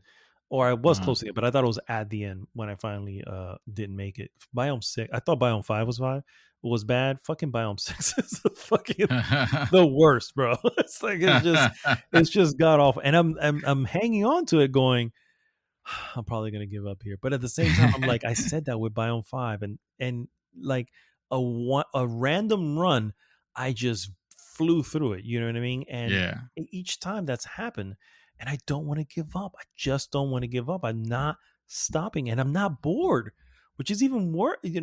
Bored or completely discouraged. The part of me that wants to move on is there are games I want to play. So it has nothing to do with I'm frustrated and fuck this game. It's really like I feel like I'm missing out. I feel like this is a perfect opportunity for me to go to Resident Evil 8 or go to this other game that I have in my backlog, or you know what I mean? It's that desire to play something new, not because I'm not enjoying this, because I am.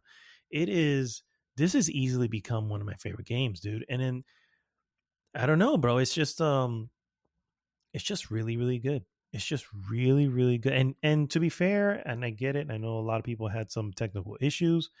I did not. I have not had a technical issue with this game. I think it crashed on me once, and that was like day 3. It hasn't crashed on me since. And I will hope that they have patched that proper by now. Too, yeah. But I consistently get better. And the other deal is, you are, and I've said this before, it doesn't look like it, but you are. When you pick up even the low level, even your low level pistol that you start with has new items that are there, even though you're starting with it new. From dying, there's stuff on it that's like, oh, that's it's gotten a little bit more powerful. Same thing with the weapons as you get them, and the RNG can be a little bit not challenging, but a little bit frustrating. But the only thing I can say is, what I have done is I have had to make it so that whatever main weapon I'm getting, even though I don't like the spit maul, I'm like, all right, fuck it. I got the spit maul. We're going to make this shit work. So that means I'm going to have to get up close with people. So the items I get, they're going to have to be helping my melee or helping my shield or helping my protection. You know what I'm saying? That's the type of planning I have to do with each run, because each run takes a while. But dude, I never get out of a run going, I don't want to do that again. No, I get out of a run and I start running right back into the next room, and I'm like, it's just so weird, I never thought I'd be that way with any kind of game. But yeah, I mean, it felt like I was playing Jackpot. Those Jackpot machines. And I forgot what they're called. Slot machines, yeah. And I was hearing, I was hitting too many zeros too many times. It's like, I don't think I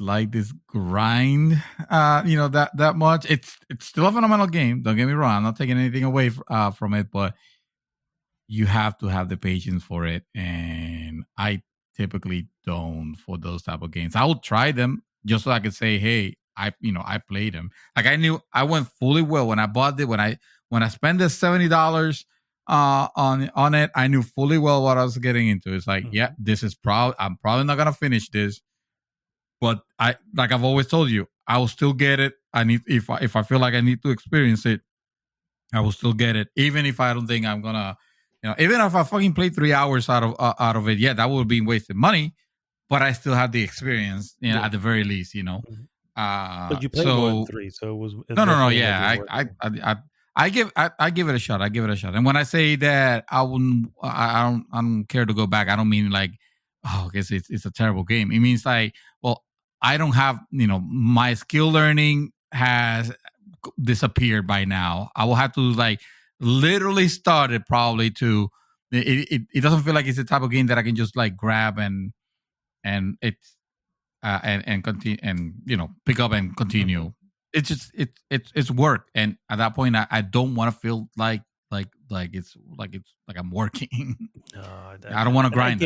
I get that can happen, but at no point yet again have I felt that. And anyway, I might talk more about Returnal because it seems to be bringing it up every week at this point. But it is still I don't know. if by next week I'm going to, I've already downloaded a few new games, and I'm just like, well, we'll Oh, see. what's on the horizon? We'll see. We'll see. We'll see Horizon. what we do for this coming. But honestly, when I throw it on, because it's always loaded, um, I just take off. You know, I don't even think about it. I'm already running through the biome. Um, by the way, Biome 4's fucking turrets are the worst. What do they do? So they literally shoot a beam right at you. And it doesn't matter. And from distance, bro, like you'll see the beam kind of light up, and then and you can't run away from it. Like it will still hit you. You have to dash right before the blast comes. Because if you don't dash, even if you're running at top speed, it doesn't just miss you like some of the other turrets. No, it grazes you and it hits you. Or you have to be behind something, essentially. So plus there are these new colored either little balls or shots or whatever you call them, or waves that the enemies had that are purple.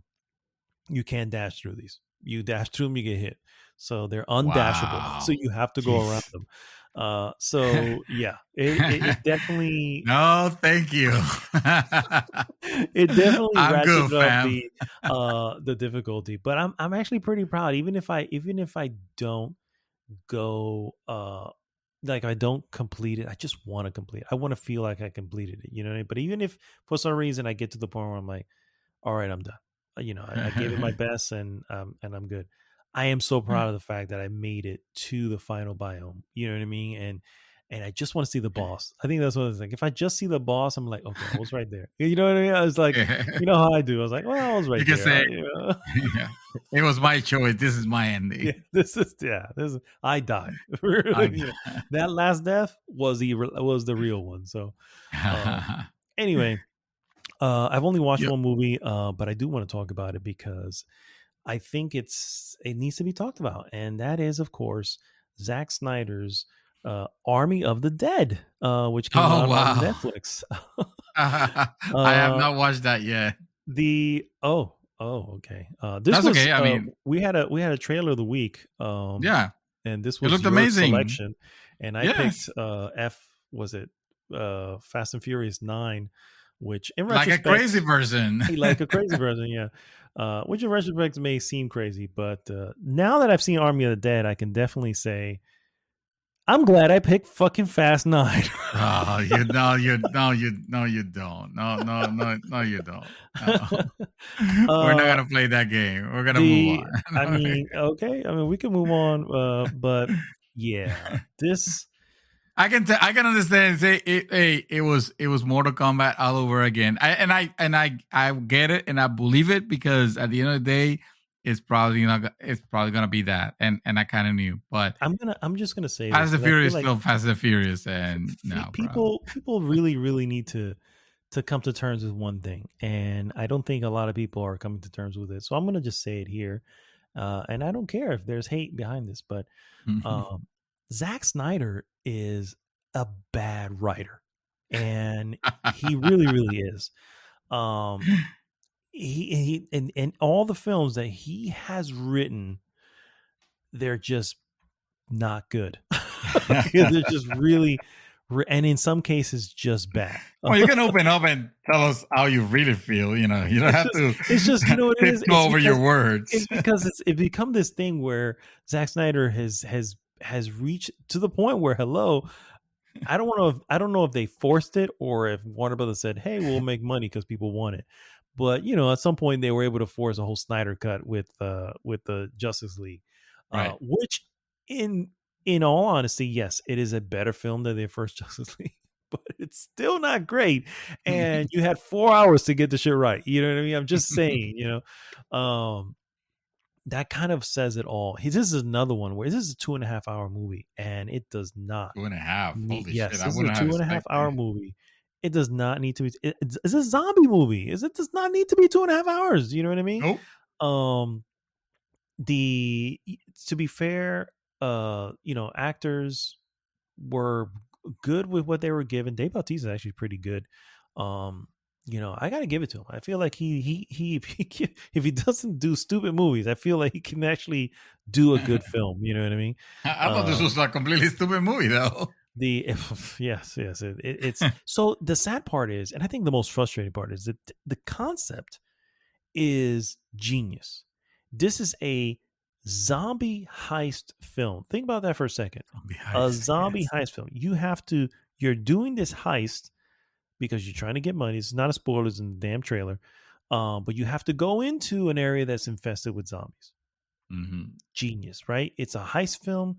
You're putting the team together, just like you think of Ocean's 11. And yes, I know, but maybe I'm putting the bar a little high there, but still, a heist film has your normal elements, which is you put the team together, you have all these experts, and then you do what you have to do.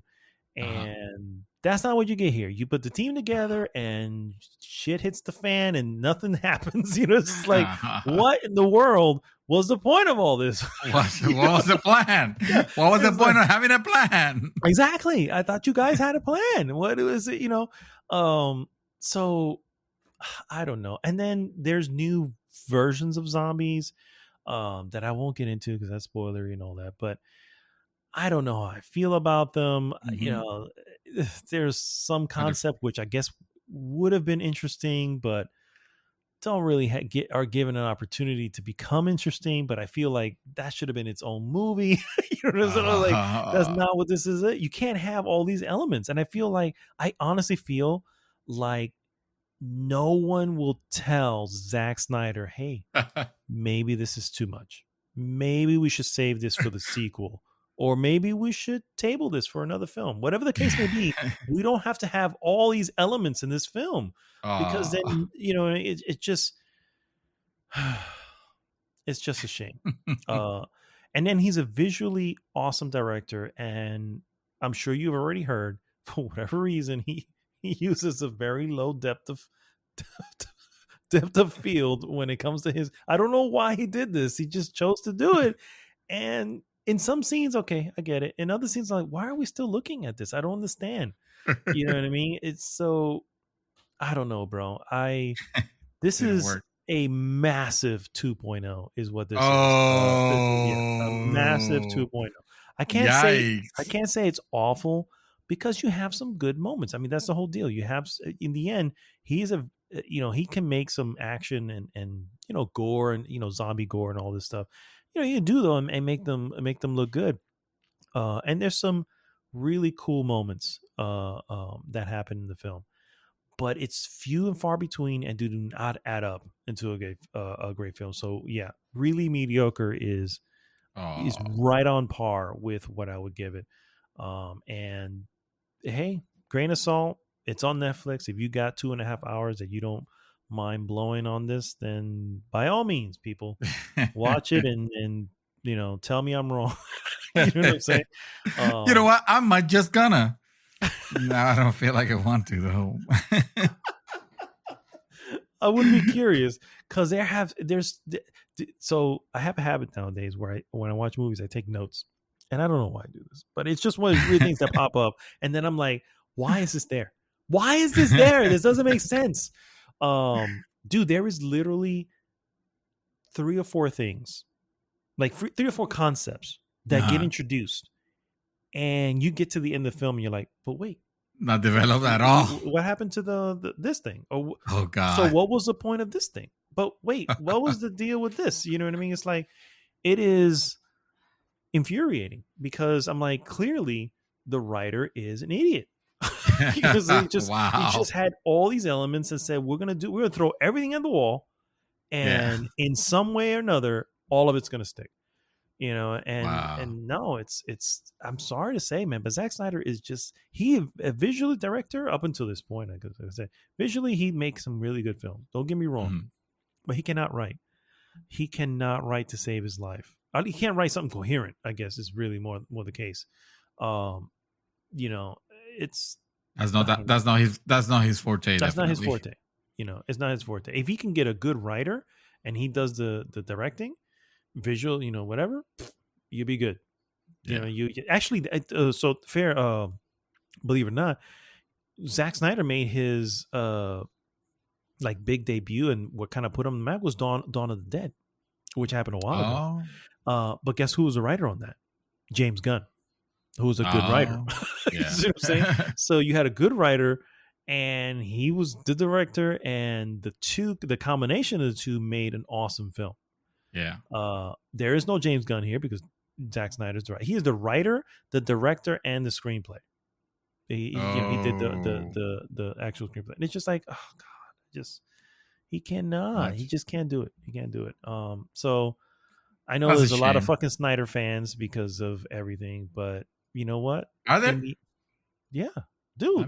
Hello, the ones who were requesting the Snyderverse and now want the Snyder. I mean, I always thought that was more in line of, is there anything that can be salvaged from this more than, since you started it, more than anything? I didn't know that it was like, oh, who can fix it? Snyder can, the same builder. The same reason. So the whole depth of field thing, which again is really weird, but the whole depth of field thing in the movie is the same thing where you go, why did they show Justice League Snyder Cut in 4.3?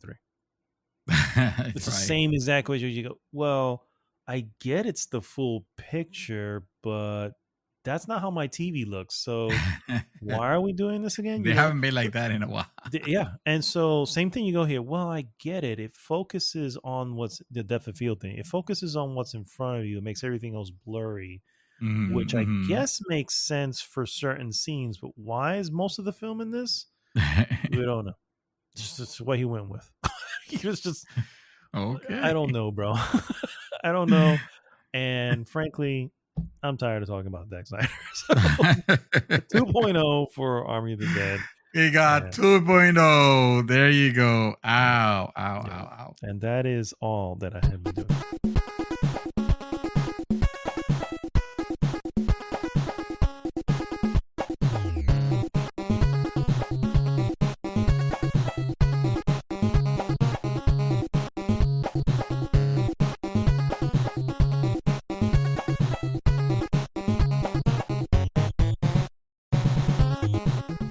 Must mean that we're recording.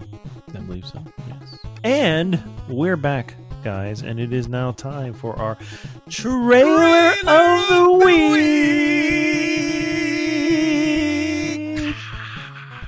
Yes. Trailer of the week, guys, is a four-way tie. No, not four-way tie.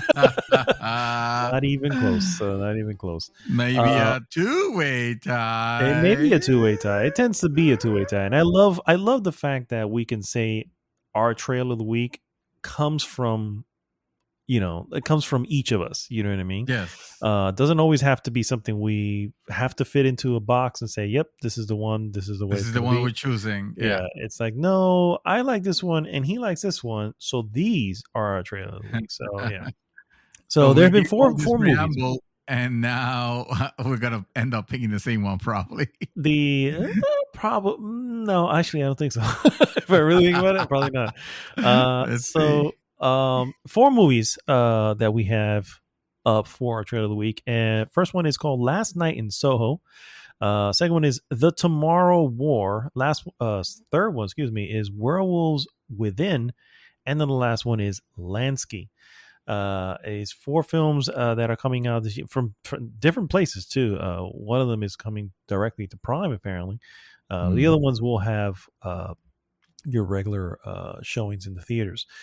Sir, what is your trailer of the week, my friend? One is coming from Ubisoft. What? Yeah. Yes, that is true. I did not expect that. When I started seeing the trailer, I'm like, you sure we queued the right trailer and not the trailer for Far Cry 6? Because I just saw that too. And that one trailer was quite all right. But no, really all right. Yeah. The one that was it's gonna be my pick. Actually, there were two that I liked, and one of them that was iffy, which was the Tomorrow War.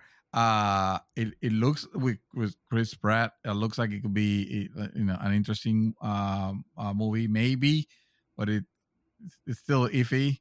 The one that you mentioned last night in Soho, like it has an amazing pedigree when it comes to its director. But I did not see anything at all that attracted me about this particular movie. Even though it could probably be just as good.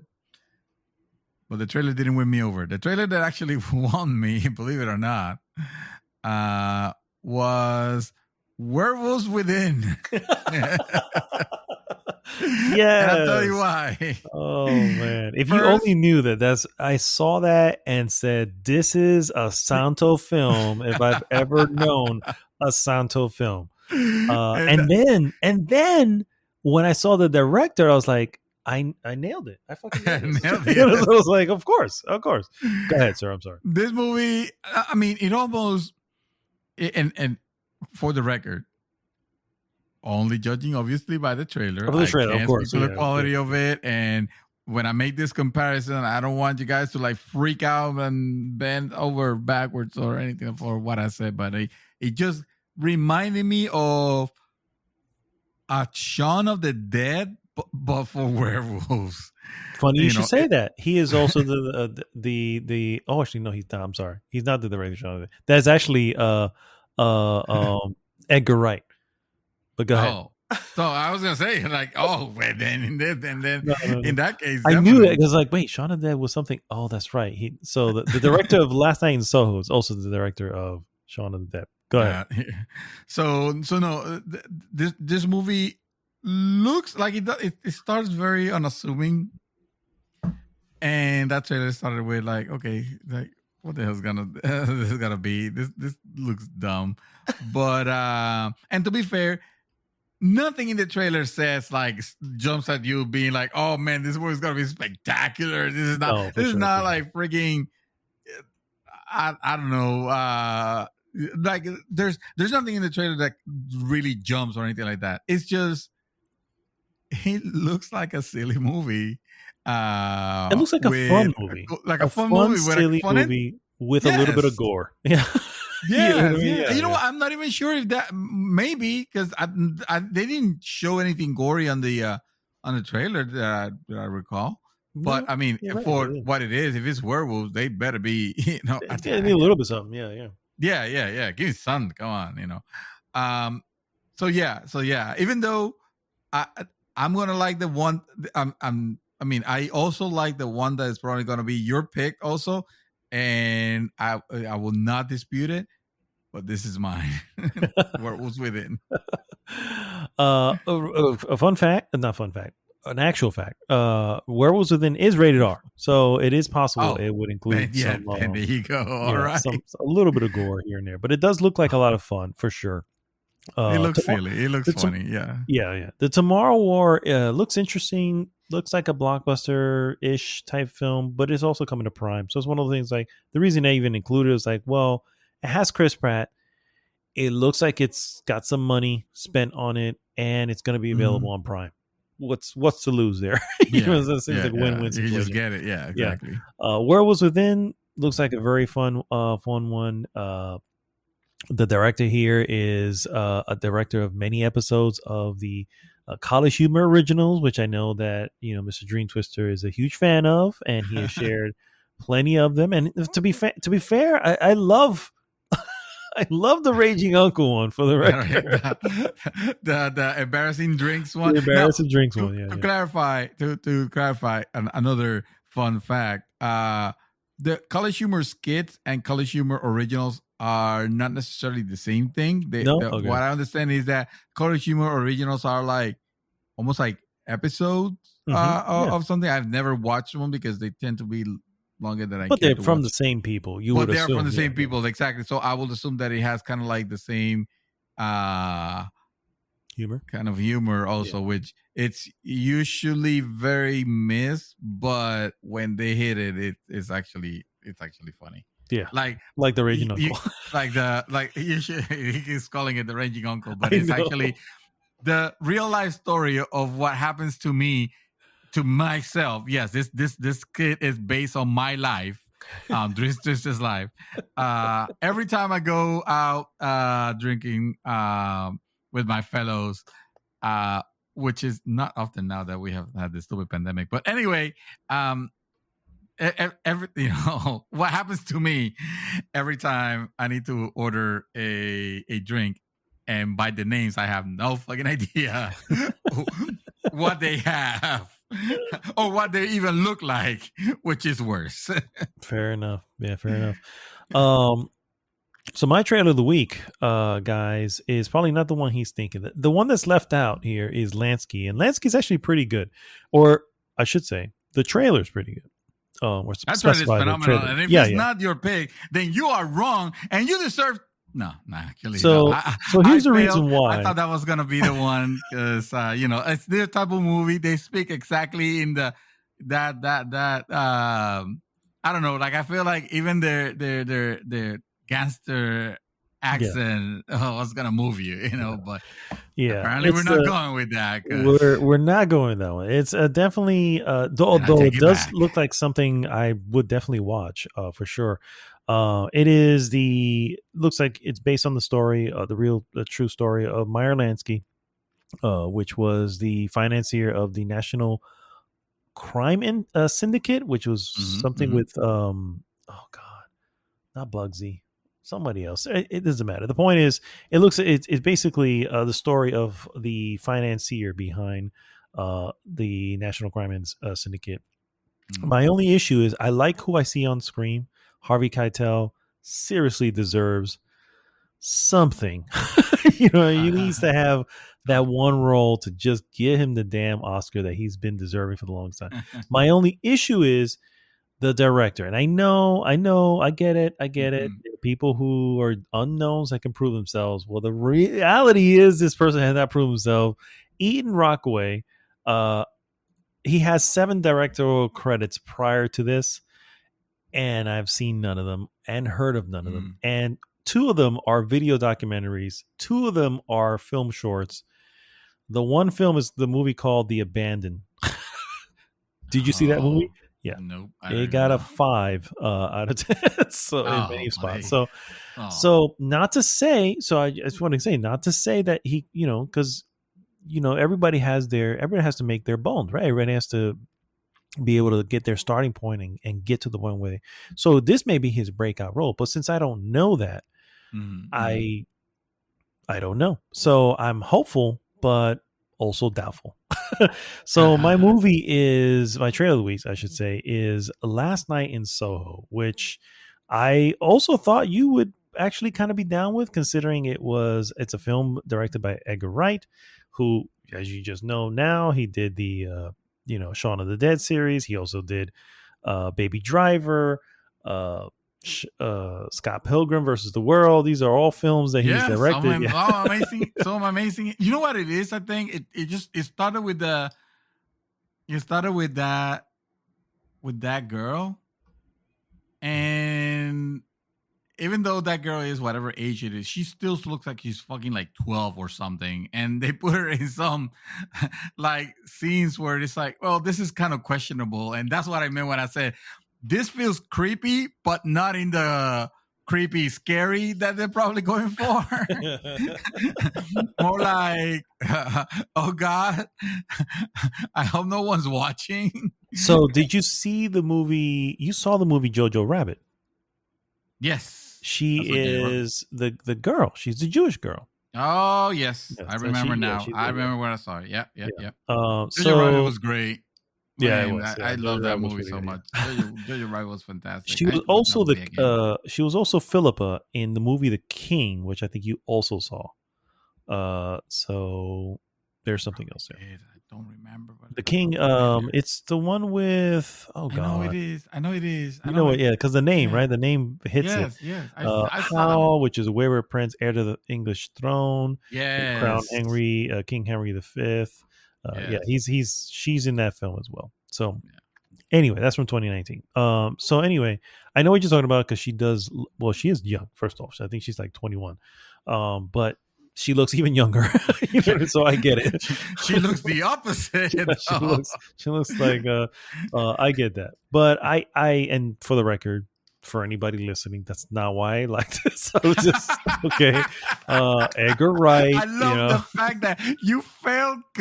You Yeah, failed the well, need to clarify that. somebody's painting an issue, so I'm like, well, that's clearly not the reason why I want to see this. I really like Edgar Wright. He was actually the one who was set to do Ant-Man, and I would have loved to see his Ant-Man. Okay, that would have been amazing. Yeah, but we never got that. It is what it is. I love the trailer because of the fact that I have no idea what's going on.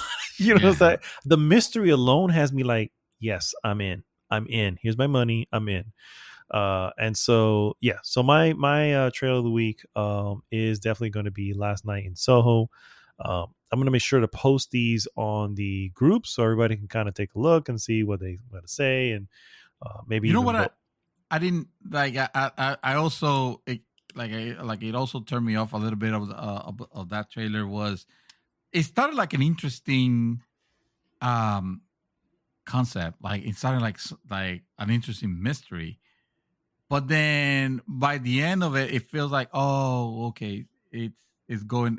When you start seeing like the hands breaking through the floor to grab that person, it's like, oh, okay. So it's not that type of mystery. It's gonna be more mainstream. I see what you're saying, and it does look like it's going to be probably your, what did you call it, like a slasher? Slasher. Yeah. And I'm like, that's. I mean, while can always possibly go that route. You know what I mean? That's not what you get from it, though. Huh? That's not what you get from the trailer. I mean, if it was slashy, I just said that because it took, like it introduces something that, okay, so it's actually the supernatural, but more in the sense of like not zombies or monsters, but you know what I mean. It's like it does kind of lean that way. So the evil that we have seen a lot already is what I mean. It's not like.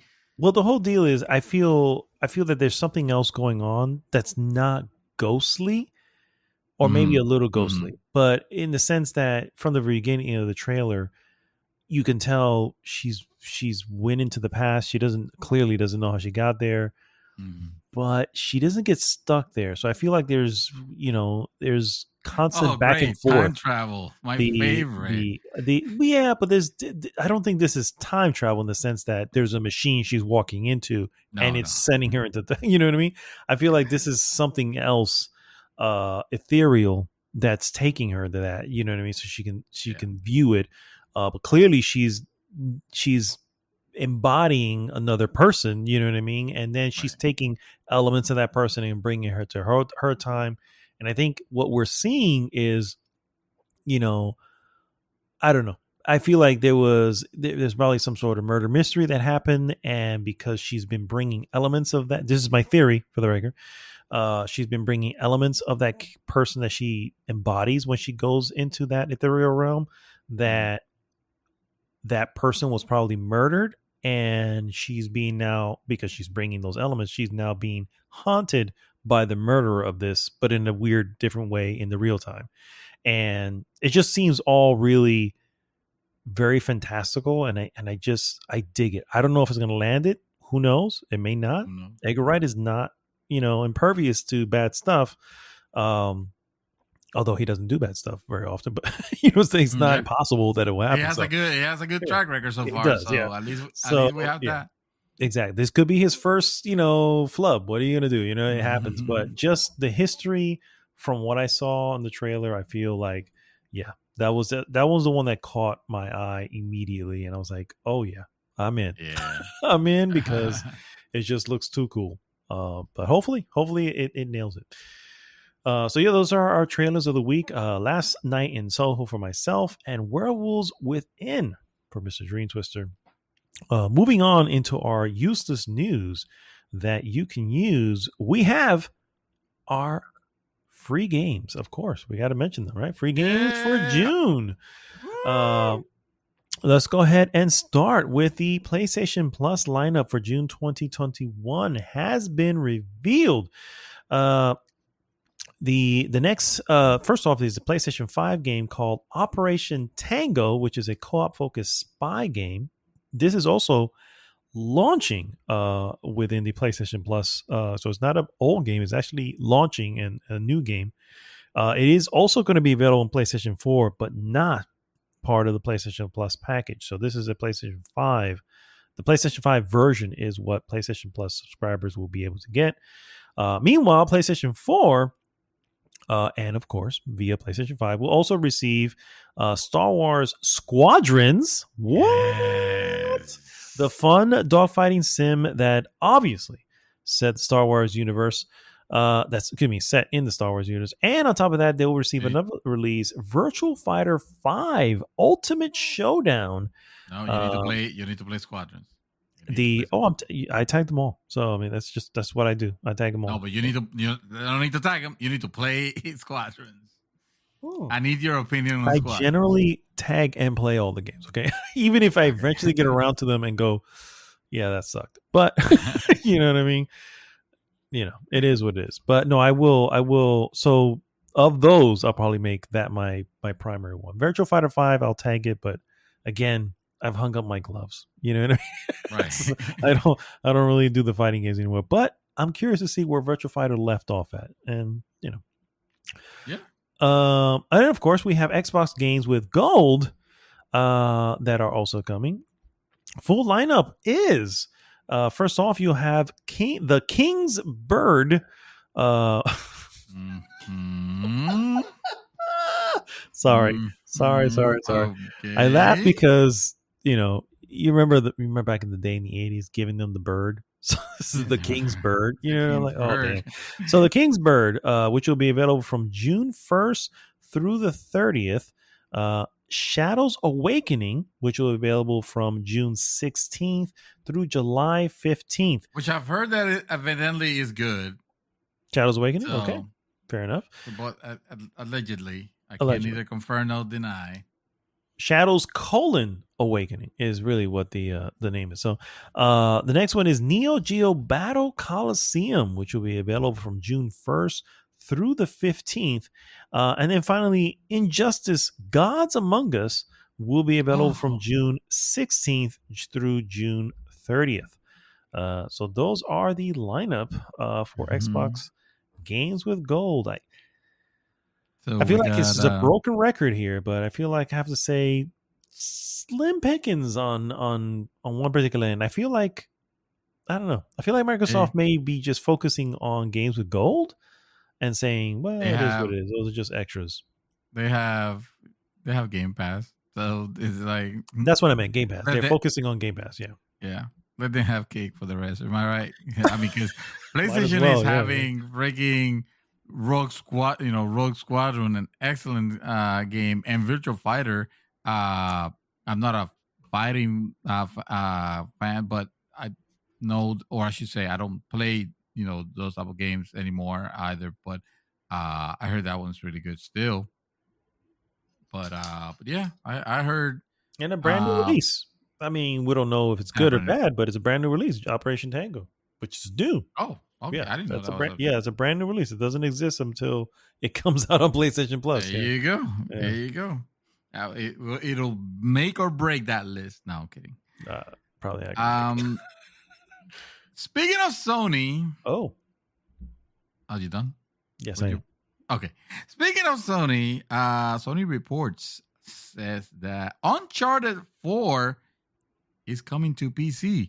What? Oh, wait. I'm supposed to do that. What? What? Sony's latest investor relations report is full of numbers and promises, but also some actual video game news, in that it is somehow the first place to officially mention that Uncharted 4 is coming to PC. And then it shows this is a thing from Kotaku. It says here's the relevant page where it is listed as a new growth vector alongside other PlayStation games that have been ported to PC, like Horizon and Days Gone. Kotaku continues to say it'll be very weird to only bring Uncharted 4 to PC when the other 3 games in the series aren't available on the platform. Agreed. Yes, indeed. Which leaves those who have never owned a PlayStation wondering, why is this so why is this so emotional? Yeah. uh, Yeah, that's true. Well, maybe that kind of compendium work is beyond what Sony are looking for here. So yeah, kind of a strange also not to release the other ones, or even release the other ones first. I would say, if they're interested on bringing this up. Interesting that Sony sees the PC as a new growth vector. I mean, they could have asked Microsoft. Ha ha ha ha! No, I'm kidding. The fact that they already have its audience, and I believe that everybody and their mothers have PlayStations already. Console, yes, it can still grow, and it's still growing. It's still bringing even more money, but at some point they kind of have to start branching out a little bit. I will say maybe, especially when there's an opportunity. Evidently, Days Gone, Horizon did really well on PC. Days Gone, my understanding is that not as many numbers as Horizon, but still doing well. Still making it worth it. I mean, making the port worth it. I like the idea. I don't think that Sony, however, will be bringing the latest and greatest. I don't expect that. With Microsoft, well, what choice do they have? I mean, they have their platform is Xbox and it's PC also. So of course they're gonna bring their first party lineup, on PC.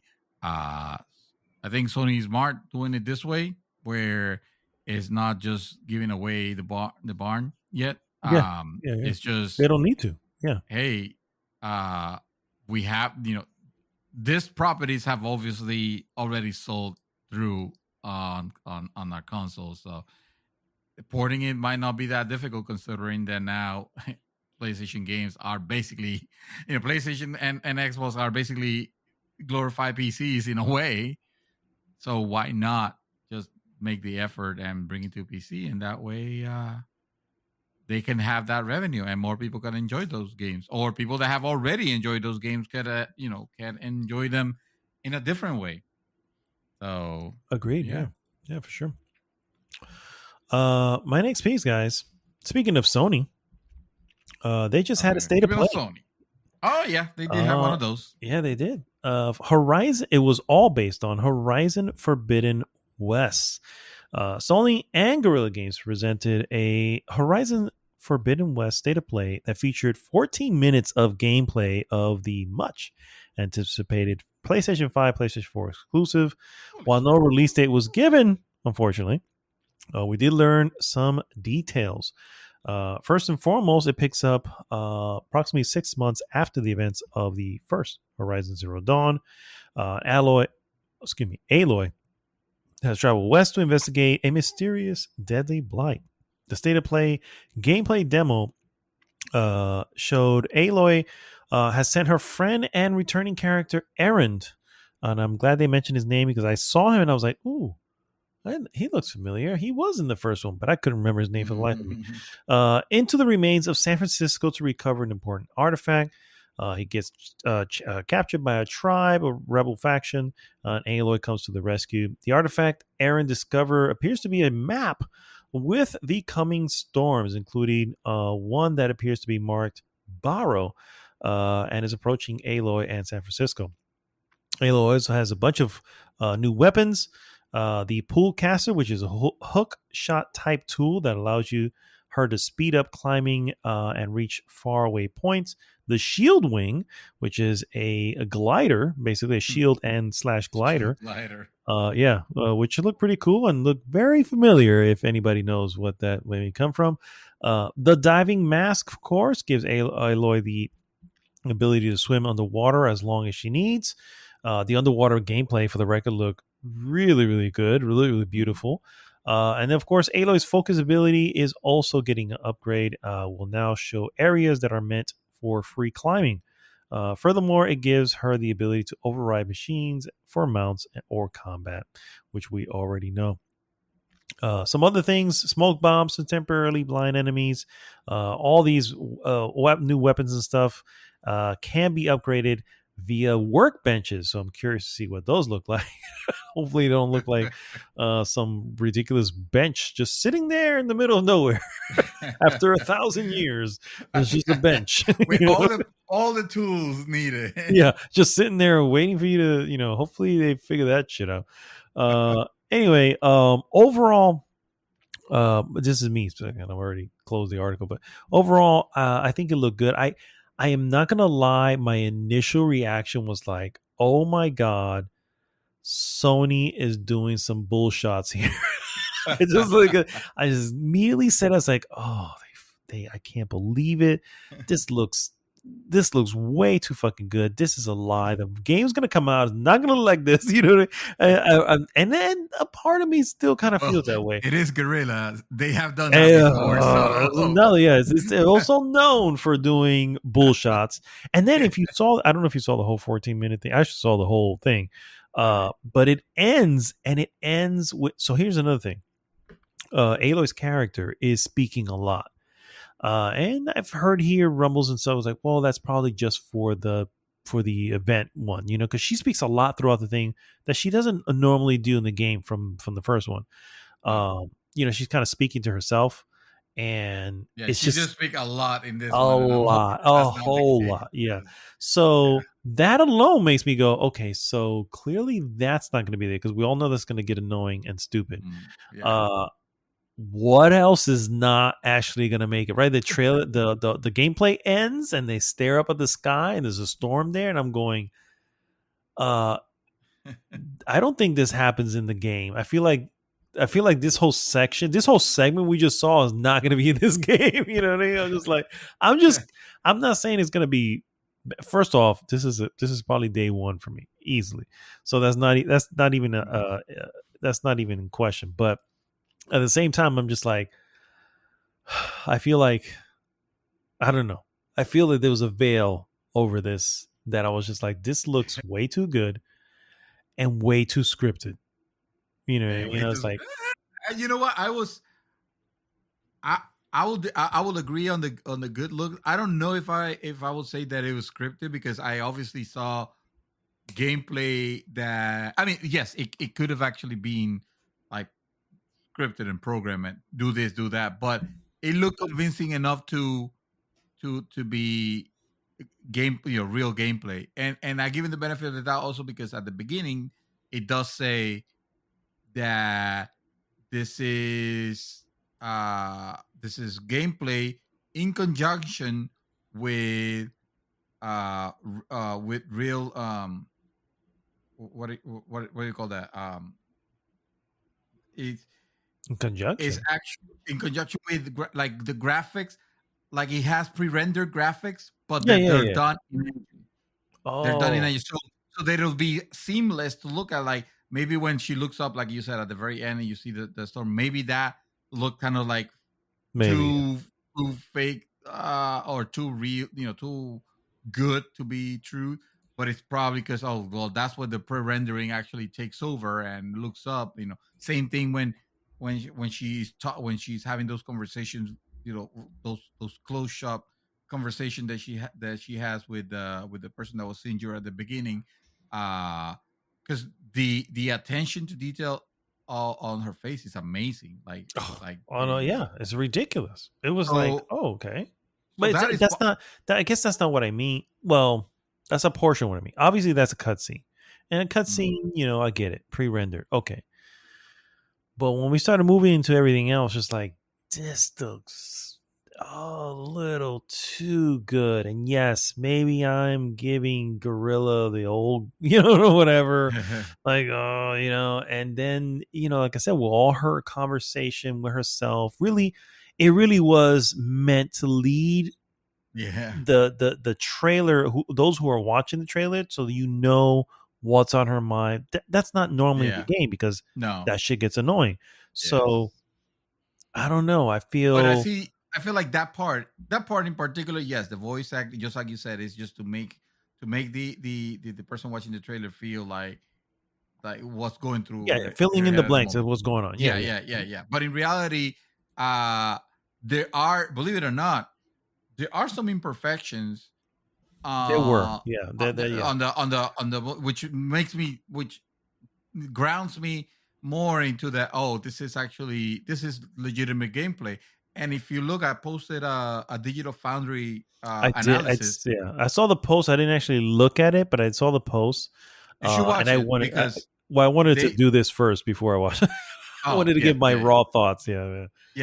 Because it breaks it down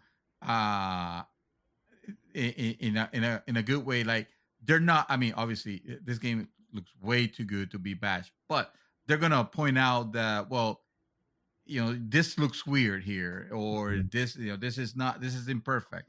I saw like a couple of frame rate hitches where I was like, yes, okay, which makes me wonder, like, maybe this is actual. We're looking at real shit here. Yeah. Well, it makes me wonder, like, if, like, oh man, this might look all amazing and all that, but are we gonna go fucking back to playing at 30 again? Because I mean, with all this game that I've been playing, after the groundwork they've laid, they should. I mean, it would be huge mistake. I'm sure that gameplay was 30. That footage was 30. It was, believe it or not. So it's not like, I don't mean in that, oh, it's just gonna look terrible, because the first game, Zero Dawn, was at 30 and it was amazing. Yeah. So I'm saying more in the side, how it's gonna feel when you're playing it, which is where a 30 versus a 60 makes a big difference. And I mean, 30 is good, but at 60 you will feel. No, I think the problem is with all these updates, you're getting people used to 60. Right. And once you start getting them used to 60, when you go back to 30, they're gonna know. You know what I mean? And I think that's a mistake. It's gonna mistake. Yeah. So you at most you still need to have a 60 frame per second version, or option, and then I don't know, 1080, because they don't fucking do 1440. So 1080. The other one, you know what I mean? Well, another thing that is a little bit concerning, even though this is not based again on what we saw in the trailer, because the trailer looks amazing. You should definitely watch it, the entire 14 minutes. The whole thing, it's gorgeous. But one thing that has me a little concerned is this game is also coming on PS4. Yeah, which exactly reason. It's already limited. Yep, exactly. Which is the problem with that, is that you start, now you can't say, oh, well, we're taking full advantage of the of the PS5 capabilities, because you really can't. It doesn't matter all the smoke and mirrors that you want to give it. The fact is, you're still gonna have areas where she's gonna do this is a narrow space. Let me do hide the loading time between me trying to pass through this narrow space, or these areas appear to be big and super open world, but it's actually like hubs or some shit like that. Like, I honestly don't believe it's gonna be hubs, but you know what I mean. It's like it's gonna have it's gonna start bringing the limitations of the console, because they're not gonna make another a different version of the game for PS4. Possibly. So obviously they're running. So I have my own. I don't think they would. I mean, no.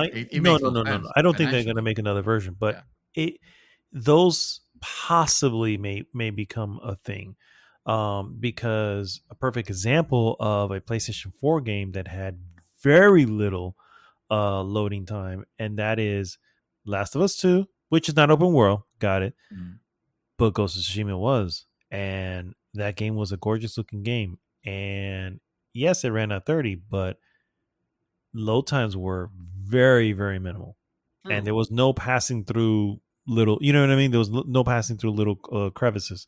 So possibly it could be that, because that these are all internal teams. It did in some areas, but it wasn't. It wasn't. Yeah. So it could be an internal, because these are all internal teams. It could be that some way they just figured out, hey, this is the best way to do it, to get really, really good load times. And obviously you won't need it on PlayStation 5, but PlayStation 5, you just walk through the fucking crevice. Like nothing happened there. So who knows? It could be. But yeah, when we've known already now that it was coming to PlayStation 4, they announced that a while back. Even back then, I was like, oh, I forgot. Why? I forgot you forgot? that. No, I knew about it. So they said the same thing about a freaking God of War. Ragnarok. The next one is also coming PS4? Yes, that's what I'm saying. That's like, what a mistake. When they said that back then, I was like, what are you doing? This is the same problem, so this, and not for nothing, and not to get on a sidebar in here, but not for nothing, this is the same thing we gave Microsoft shit for with Halo Infinite. It'll be available. It's like, well, why? You're limiting yourself, blah blah blah blah blah. And here's, sure, there's a bunch of window dressing and it makes it look better and blah blah blah blah, whatever they can do, but at the same time, like, it's still limited. There's still so much more you can do. Just look at, just a perfect example of this is a much simpler game, but fucking Returnal. You know what I'm saying? There's so many things that are happening on here that you just know this game can't fucking play on PlayStation 4. The fucking PlayStation 4 will blow up in your living room if you try to fucking play this game, just because of the way you run from one area to another. Just from that alone. And so, perfect example. Look at Cyberpunk also. Oh God! No. I still have that game, sir, and I still want to go back to it because I'm a fucking loser. You're a fool. Yeah, I am. I know it. I know. I am. Yeah. Fool me 10th time. Shame on me. Speaking of shame, no, this is not shameful. It's just I don't know how I feel about it, but probably good.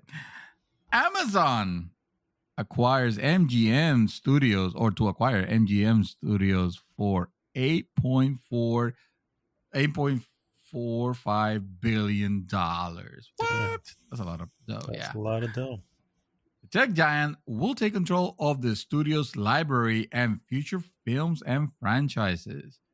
Amazon, the online retailer, streaming company, tech mega corporation, will acquire Metro-Goldwyn-Mayer movie studio in a deal estimated to be worth $8.45 billion. The deal was officially announced after weeks of rumor on Wednesday. The acquisition, Amazon said in the news release, will, quote, empower MGM to continue to do what they do best, great storytelling, end quote. As part of the deal, Amazon will take full control of MGM and its assets. This includes the company's library of more than 4,000 films and 1,700 TV shows. 17,000, actually. Sorry. 17,000 TV shows. What? Yeah. MGM Studios? Yeah. I can see it, yeah. The catalog includes films released after 1986. Earlier libraries titles are controlled by Turner Entertainment Company, a division of Warner Media, which is itself going through the early stages of an acquisition by Discovery Inc. No, that's a merger. That's a misprint. Okay. That's a merger? Okay. Yeah. Right. Whoever wrote that is adding fuel to the fire. That's a merger. Yeah. Damn you. Well, it was Polygon, so of course they were. Of course, yeah. It is likely that many of MGM's library could be added to Amazon Prime's video streaming service. There's a quote here that says, the real financial value behind this deal is the treasure trove of IP in the deep catalog that we plan to reimagine and develop together with MGM's talented team. End quote. Said Mike Hawkins, Senior Vice President of Prime Video and Amazon Studios, in a statement. Along with the library, Amazon will also get the rights to the company's current slate of yet-to-be-released films, depending on when the deal is finalized. Candyman, Ridley Scott's House of Gucci, Paul Thomas Anderson's Soggy Bottom, okay. Oh, wow. and perhaps the most notably, the upcoming long-delayed James Bond movie, No Time to Die. Yeah. Amazon will also gain access to MGM's catalog of franchises, an ongoing series to develop. An ongoing series to develop its own IP as well. This includes series like Rocky, Legally Blonde, The Pink Panther, Poltergeist, and even the character of Dr. Hannibal Lecter. So the company doesn't own the pieces of that universe like Clarice Starling. I don't know who that. Okay, Clarice is from Clarice from okay. Sure, yeah, I know. Yeah. Hello, Clarice. Oh, okay, gotcha. Okay. Yeah, and of course, this also includes James Bond series. Okay, basically, there you go. Big acquisition here. Interesting choice, and I don't know. It's amazing. Yeah, it's like whoa. That will grow. That will grow Amazon's library of IPs, and I mean, you see it. It just makes it. It just makes that 8.5, almost 8.5 billion, very worth it in Amazon. Like almost like, oh yeah, this is totally worth the cost for everything that we're getting. So yeah, I agree. With everything they get, they may actually just broken even, but at the same time, they haven't gotten the deal. But then again, with James Bond alone, that's a huge. I feel like there's a lot of other IPs that I'm currently missing because I don't recognize them as being Metro Goldwyn Mayer, but I mean I do. Yeah. Like, that's one of the older production companies for movies and stuff like that. So they have a huge, which is why they have Turner. You mentioned Turner Classics. The black and whites. They've been been doing movies for forever. So yeah. My next piece, guys. Open world zombie action game Dying Light 2 is still happening. Oh yes, I started seeing the pre-order now and the box art and all that junk. Yeah. It is now known as Dying Light 2 Stay Human. It will actually be released on December 7th, said developer Techland on Thursday during a live stream titled Dying to Know. The game had previously been delayed indefinitely and was originally planned for a spring 2020 launch. Unfortunately, spring 2020 was the beginning of pandemic time, so that never happened. Dying Light 2 Stay Human is bound for PlayStation 4, PlayStation 5, Windows PC, Xbox One, Xbox Series X. The sequel will send players to the city described by Techland as, quote, mankind's last stronghold in the fight against the virus that turned the population of Haran into zombie-like creatures in Dying Light. The day-night cycle and parkour-inspired traversal of the original game will return in Dying Light 2. Players will take control of a new protagonist, Aiden Caldwell, a very generic name, who joins up with a group of survivors known as the Night Runners. I'm just going to stop reading from here, but I definitely invite you guys to watch. It's not very long. I think it's like a 10, maybe 12-minute showcase. They do show gameplay, and you have a little voiceover of some of the developers kind of tell you what's going on, but it looks really, really good. I've never been a fan of the first person parkour. It's just, I don't know, even with I can't think of the other game, but the other game, you know what I mean? Mirror's Edge. Mirror's Edge, yeah. Where I was like, I play both, believe it or not. And I was like, it's all right. That's all right. It's just, I don't know. That's just something I don't want to do in first person, I guess. You know what I mean? Let the character roll. I don't need to roll. I can see that. Although, to be fair, Dying Light, I feel like it did it really well. Like I played very the first well. one. Yes. Yeah. I did had a good time with it. Yeah. And it looks, and I invite you to watch this. It looks really good. And it has a launch date finally. Yeah. So December 7th. Even though it was last shown back in 2019. Yes. That's before the pandemic. Yeah, that's exactly. On the before time. Yeah. PD or BP. Yeah. Sure. My last piece, guys. Nintendo Switch Pro reveal expected before E3. That could be at any moment. What? That could be today. That could be yeah. That could have just happened by the time you heard this. It's possible. I haven't checked the news in 3 hours, so it could be already out. Probably. Breaking news. Nintendo's long-awaited Switch upgrade is expected to be shown ahead of E3 2021, according to a report published by Bloomberg.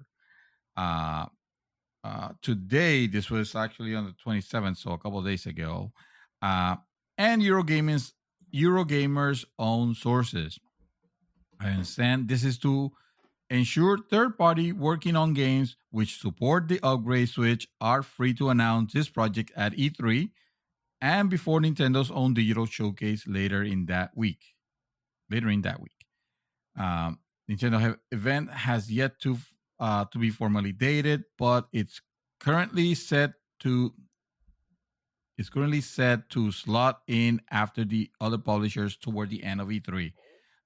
Though of course dates can still shift. A pre-E3 airing also allows Nintendo to focus its E3 reveal on the upcoming software lineup, where fans hope to hear updates on the long-awaited Zelda, The Legend of Zelda Breath of the Wild 2, and the long, and I'm going to go ahead and include long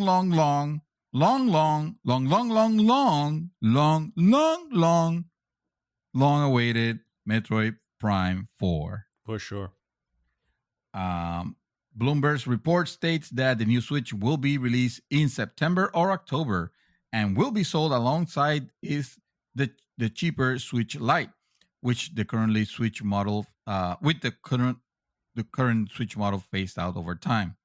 Switch manufacturers has been difficult over the past year, Bloomberg says, with part shortages affecting manufacture. Well, I feel like that's affecting like everybody, obviously. Yeah. Nintendo has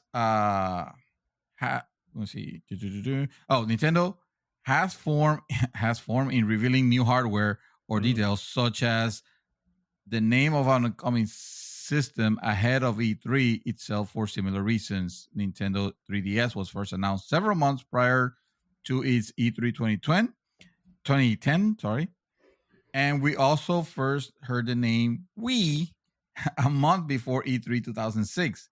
So everyone could get a laugh. So everyone could get used to that. Oh, wow. So, yeah, like I mentioned, I think I mentioned it at the beginning of the show that I am excited about, a Switch Pro, something that could actually make Switch games run even better, because I do actually like the Nintendo Switch. I don't have that many games for it. I feel like, unfortunately, to some games, like the main games that are outside the Nintendo first party lineup, which obviously there's only one place to play it.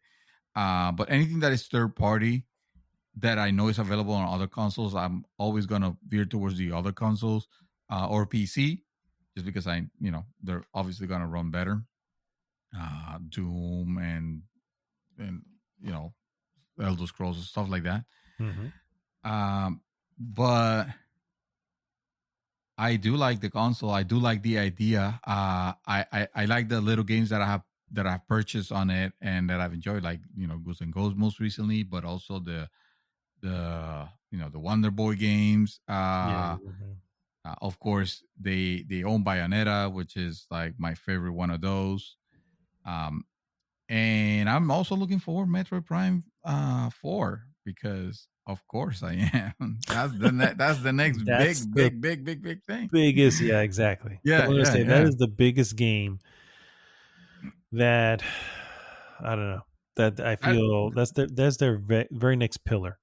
And I give it, that is their next Legend of Zelda, even though they haven't Legend of Zelda Breath of the Wild 2, which I don't know. I guess that's fine. That game it's great and it deserves a series. But is this gonna be the Majora's Mask version of it, or are we finally gonna have Legend of Zelda Breath of the Wild that doesn't break your fucking weapons when you use them. Because that was ridiculous. That was the thing. I don't know anything about it, but I know, or I should say, I never played it, but I know plenty about it. And that's another reason. Annoying. Like, why would you do that, Nintendo? Like, what the fuck? I don't know. It brings nothing to the gameplay. It just annoys you.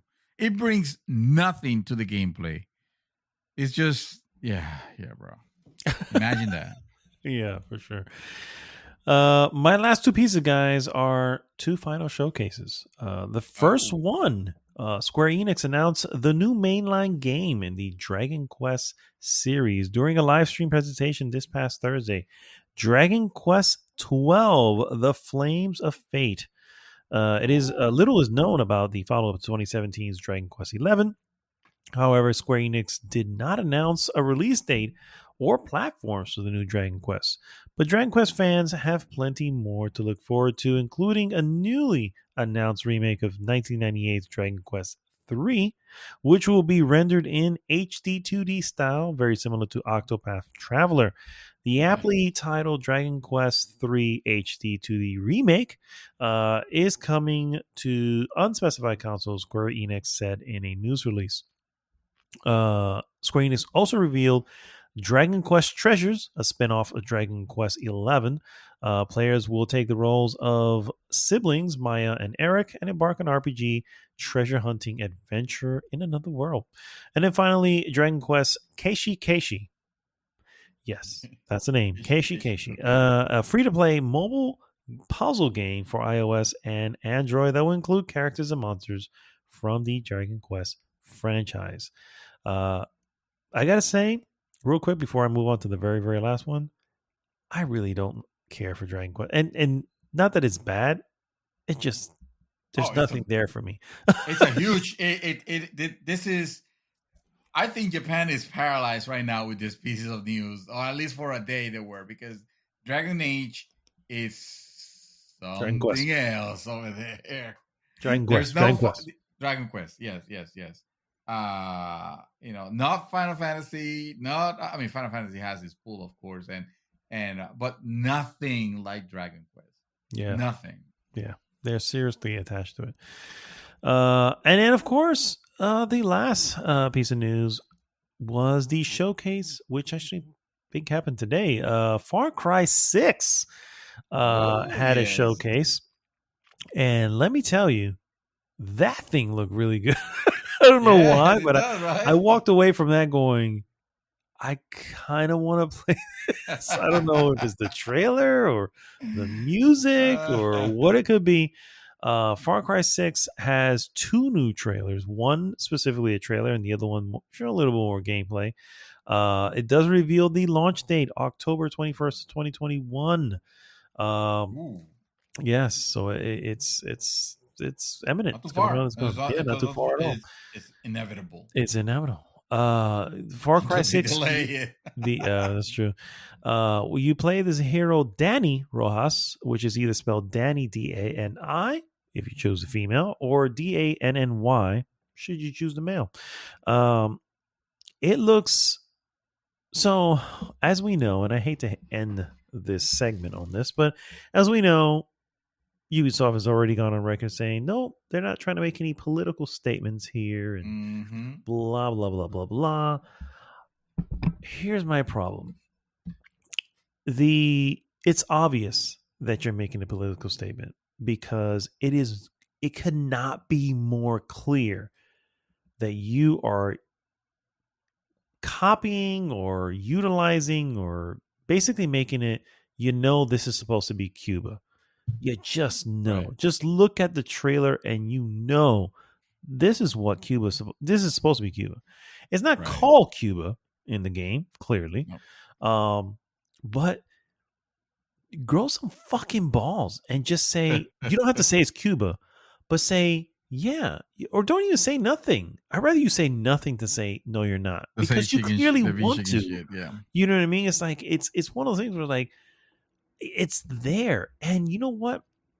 Look, I'm not trying to say politics needs to be in every game because no, it doesn't need to be in every fucking game. But the inclusion of it doesn't suddenly make it a thing that someone's trying to preach to you, it just makes the story more fascinating, because those are where the story elements are, where you have, a rainbow of characters who are just, none are good, none are bad. They all have shades of every color of gray.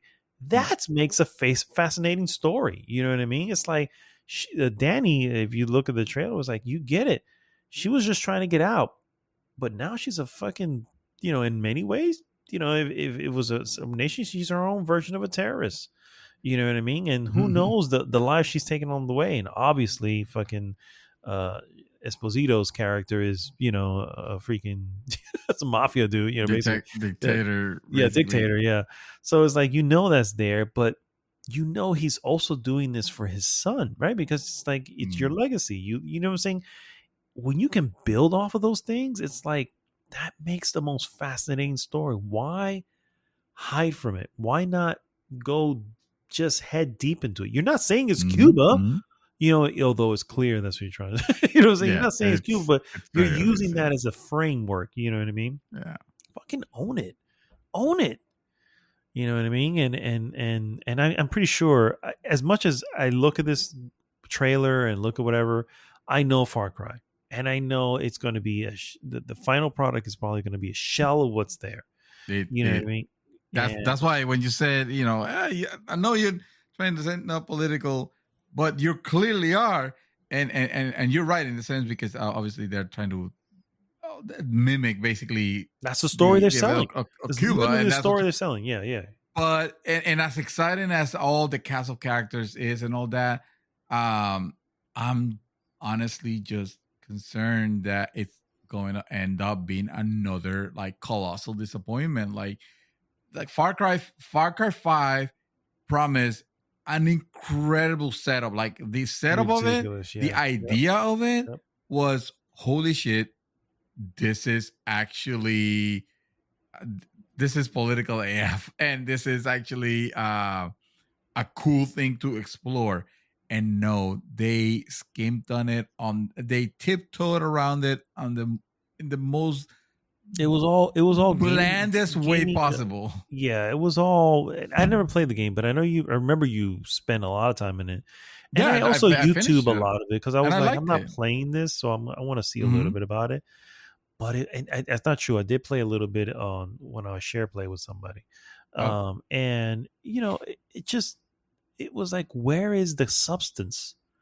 The substance that you showed on this trailer, which is the worst part, right? Because it's like, I look at this trailer for Far Cry 6 going, whoa, I want more of what's going on here. This looks really But what if they don't deliver and do the same thing? Yeah, exactly. And that's what leaves me like, sorry, Ubisoft, but you're consistently letting me down when it comes to that. And it's because you don't have the fucking balls to make a story that fucking does something. You know what I mean?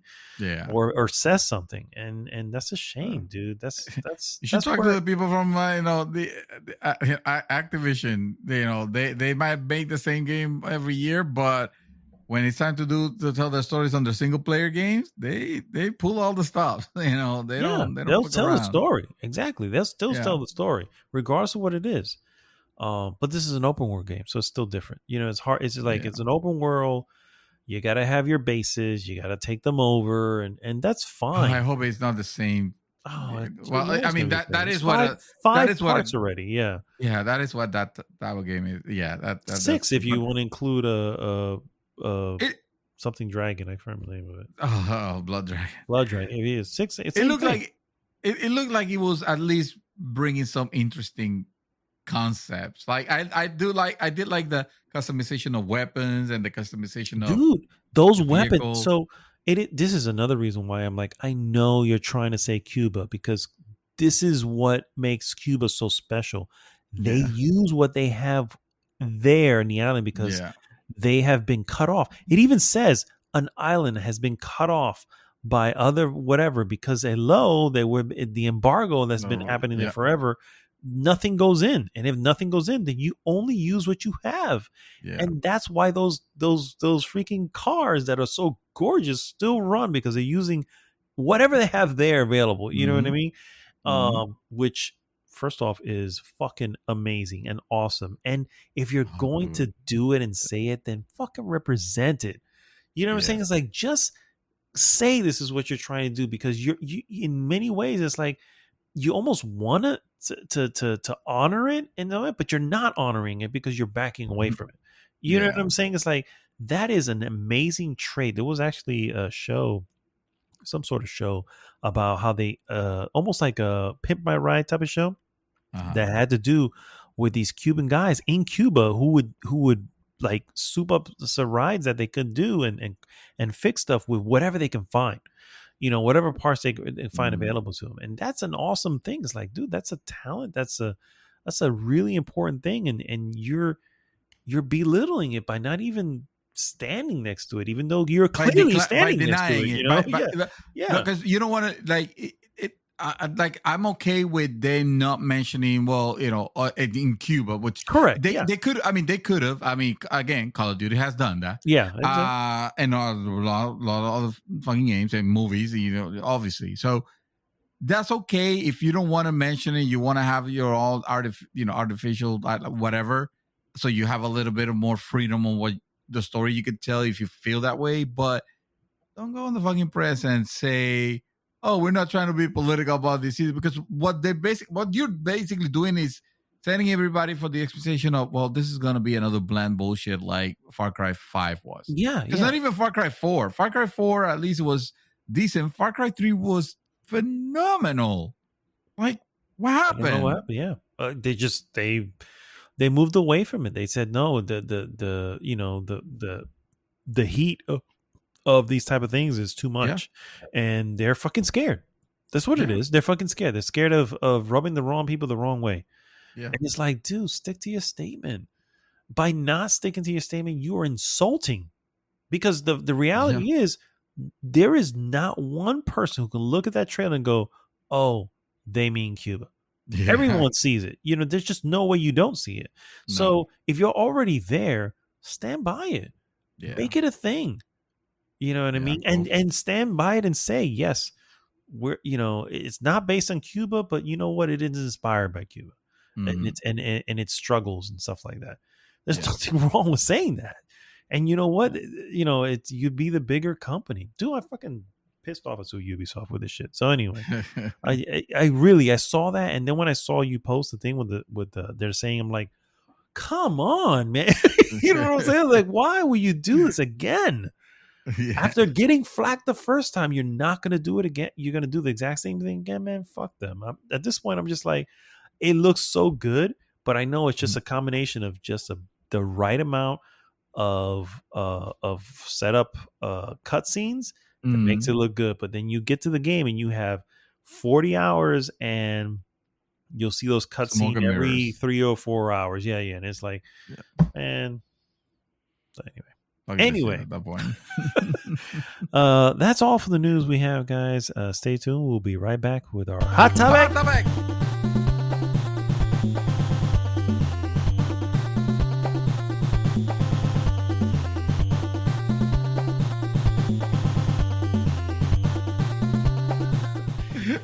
As I drink my drink over here. Oh, I got myself a nice little root beer. IBC root beer. So I'm good to go. Good to go. Okay. We're back, good, guys. And it is time for our hot topic of the week. Hot topic! Hot topic of the game, and guys, is our E3 2021 preview. Oh, yeah. It started. It's happening. It's happening. E3 is the E3 Eve. And we're so excited every time June comes around the corner, and it's not because it's my birthday month. That's right. I celebrate the entire month as my birthday because I am one of those people. You're all invited. No, but E3 is it's that excitement of getting a week of info dump of what's coming, what's gonna be new, and the presentation. This is the show when the company bring out the guns and show us what they're working on and the stuff that they're planning on releasing and that stands out. and I get super excited about this time of year. It's almost like a second Christmas, mid Christmas. It is actually. Except that this is the point where you plan the gifts that you are gonna get during the holidays. Exactly. The ones you plan to gift to yourself. Exactly. Oh my god. Oh yeah. So yeah, first and foremost, I want to make sure you guys know the E3 app is out there. It's a thing. It's available for download on I need to download it. Hold Play. On. Okay, I am downloading as we speak. I'm not sure what it has at the moment because I have not downloaded it myself, but it is out there. Let me look it up here. E3 mobile app.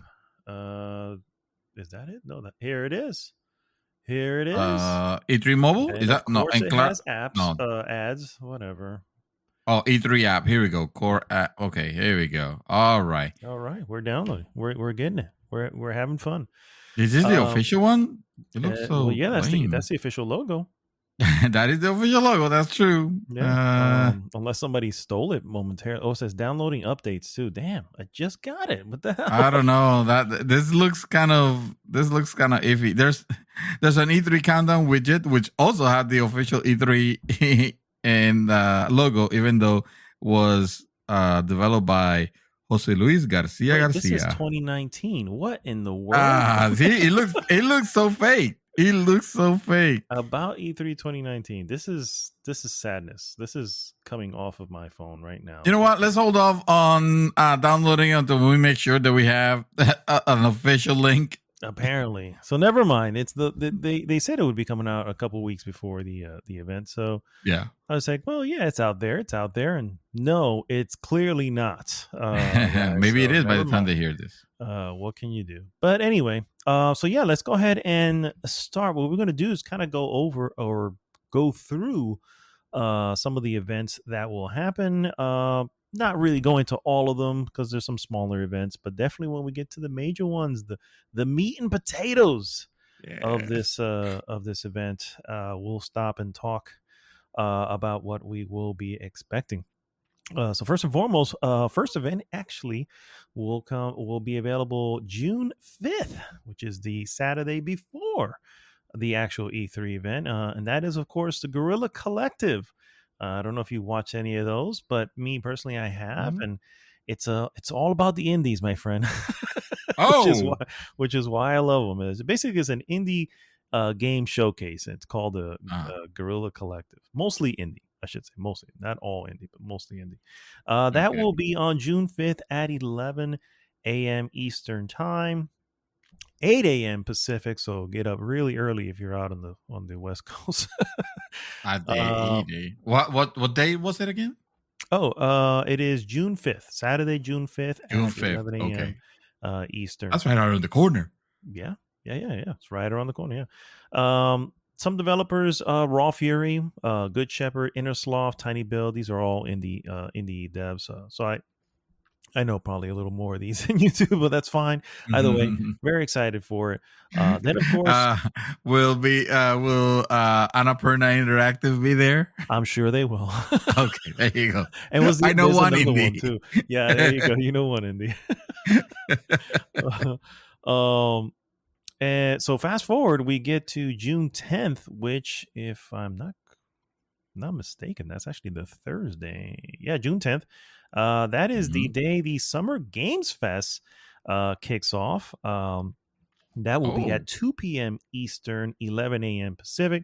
If you remember, Summer Games Fest is Jeff Keighley's Summer Game Fest, and it's back with a big event on June 10th, which will include news, announcements, and updates from over 30 game publishers such as Activision, Epic Games, PlayStation, and Xbox. It would also include special performance by the band Weezer. So yeah. Oh wow, Weezer.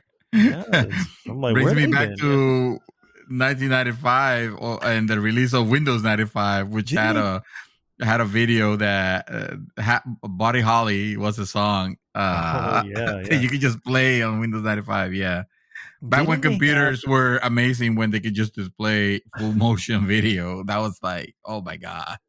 Last year's wasn't it a Wasn't it Green Day? Wouldn't Green Day come? I think it was Green Day. Yeah, I mean, I could be wrong, but I do remember Green Day being there. I mean, Weezer, that's an amazing act, also.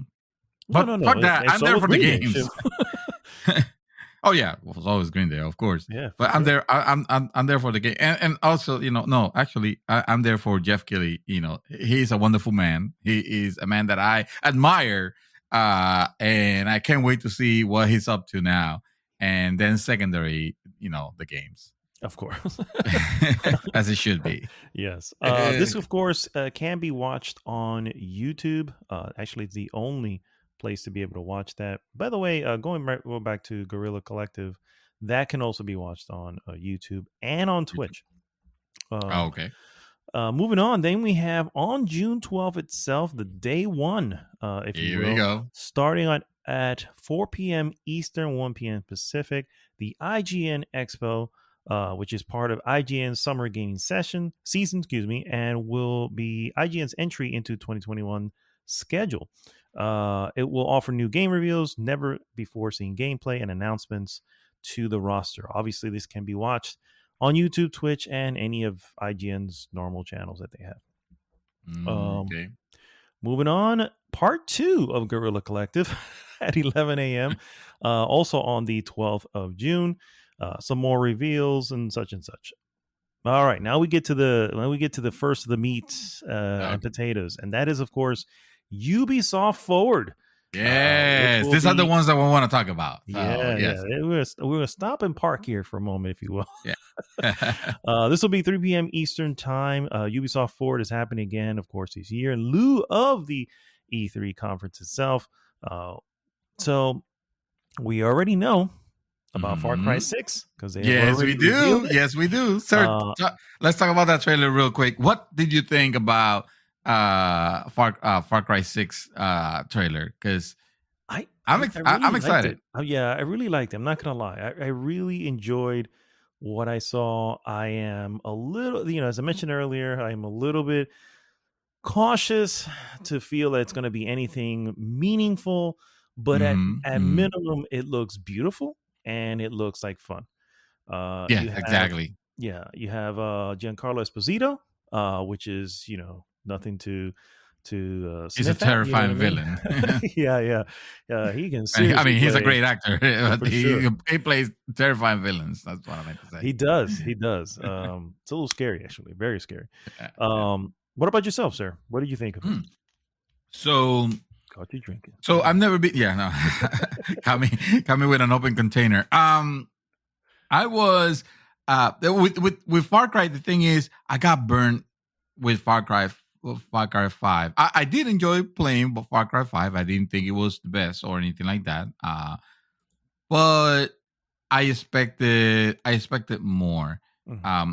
What I got was certainly an interesting choice of wrapping things up. I gotta give it to them for that. It came out of nowhere, so it was interesting. But like that was it. The story and element, and and even the exploration was kind of like okay, especially when you play Far Cry 4 and 3, where in Far Cry 3 you're on an island for the most part, and on Far Cry 4 you're like in the mountains of forgot what was the city that it was meant to I think it was like Thailand, or I don't recall. Something like that. Yeah. But it was and here playing Montana, like it sounded like a really good idea, but in the execution it was okay. It's okay. I still enjoy them. I noticed, I don't know why exactly I feel this way, but I seem to have a certain affinity for those type of Ubisoft games for some reason. Like even though I recognize that, they come in the first few weeks, they're buggy as hell, and that's the worst, they're kind of they've gotten better. I gotta say, I think after the horribleness that was Assassin's Creed,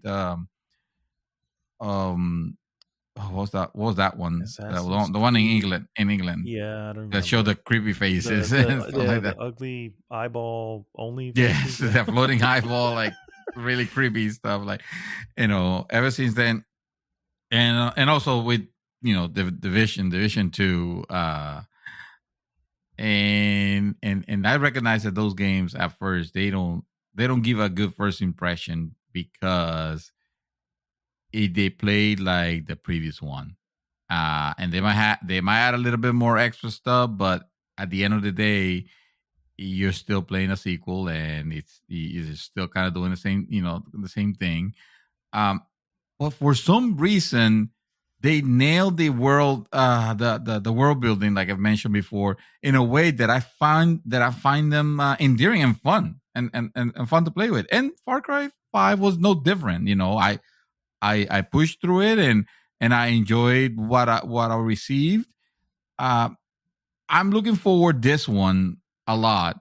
I'm also, like you, cautiously optimistic about the storytelling, because he seems like, again, like there's a good opportunity here to have some amazing moments that deliver some strong messages and stuff like that. But it seems like, just like with the previous one, they're just gonna present an interesting setup, but then like tiptoe around it so that nothing gets too political, or nothing could get taken too seriously. Political. I guess in a way. Yeah, exactly. So that's kind of lame, It is. It's unfortunate. Like I said, but the gameplay. Go ahead. No, just say, like I said, having those elements, give it some weight. You know what I mean? And add some realism, add some depth to the story. But for whatever reason, they just want to. It's good to have stakes, and well, it's always great to have stakes. That's not what I meant. I mean, like, make it an interesting, story, and don't worry about offending whatever. Like, it doesn't. You don't. Other games don't have that problem. If you're trying to make the story too bland, it's not gonna be memorable. I mean, right now, you had to make a ridiculous ending on Far Cry 5, because the rest of the game, as it went, it was just like pathetic nonsense. It was dumb. It was boring. So you have to like make something like completely wild happen at the end. Spoilers. Well, whatever. Yeah. Yeah. Okay. So, but I'm looking forward to exploring the world of Yara, not Cuba. Also known as Cuba. Yeah. Yeah, I am too. The characters look pretty interesting. Yeah, it does look, and visually looks really, really good as well. I wonder if they will. But I'm also not curious, but also looking forward to using that CD launcher that they showed off. Which awesome. the Macarena gun. The Macarena launcher, yes. The Macarena gun, the Macarena launcher. I mean, that won me. that was the moment. I was like, "Yep, nope, you got me. You got me here. Here you go. Here's my $60 or whatever it ends up costing. I'll probably buy it twice because I always do, like a dumbass." Yeah, I can see that happening. So yeah, that's Far Cry 6, sir. Do we see obviously we see an Assassin's Creed, but obviously, I mean, do they take a year off again? And if it'll certainly be a nice surprise. I think Valhalla still feels relatively recent to the point where I've seen, I still see marketing. Like the other day, I saw marketing for a computer case that was completely Valhalla decked out. And I'm not one into like special editions of stuff, not anymore at least. But man, I looked at that case. I was like, oh man, this is literally a $90 case, because they sell the normal case is $90, the normal computer case, that you decked out for, with colors and like you did some special touches to make it very, very Assassin's Creed Valhalla, and you put a price tag of $250. And I know, which sounds like, dude, are you crazy? But you look at this thing and it's so beautiful that I was like, oh man, I hope I can find something, something that would not work, because I just can't see myself spending. I just can see myself stopping from spending $250 on a $90 case, just because it has like the logo etched on the screen, on the side panel, on the glass. Actually, it looks gorgeous, and the colors and all of that. And luckily, I found out that if I were to get that case, like, some of my hardware would not fit properly on it. So I was like, oh, okay, good. So I have a reason to say no. There you go. Because the thing is gorgeous. So anyway, but that's just to say that they're still doing marketing for that game, and I think the second DLC got released also, recently. I don't expect them to be skipping showing. Okay. Yeah, I think so. If anything, more than likely, there's a good chance here that we could possibly see their Star Wars title that they're working on. Hopefully. I'm not going to say that there's a possibility. I'm going to say that I really hope. There's probably not a chance, because I feel like it's too early. If they do, it will be it'll probably be cinematic only at most. Probably. Probably. And do you really want that? I'd rather you not show anything. You know what I mean? It's like, if you don't have any gameplay, then just save it for next year. That's true. As much as I will get excited about, oh man, that's a Star Wars, but not seeing what it is if it's just a bunch of CGI, that's not really gonna. We already know that is getting worked on. Mm-hmm. Now it'll get me. I'll be excited to see something with the Division. With the Division 2. Again, some extra thing. I don't think that's necessarily an E3 reveal, they will.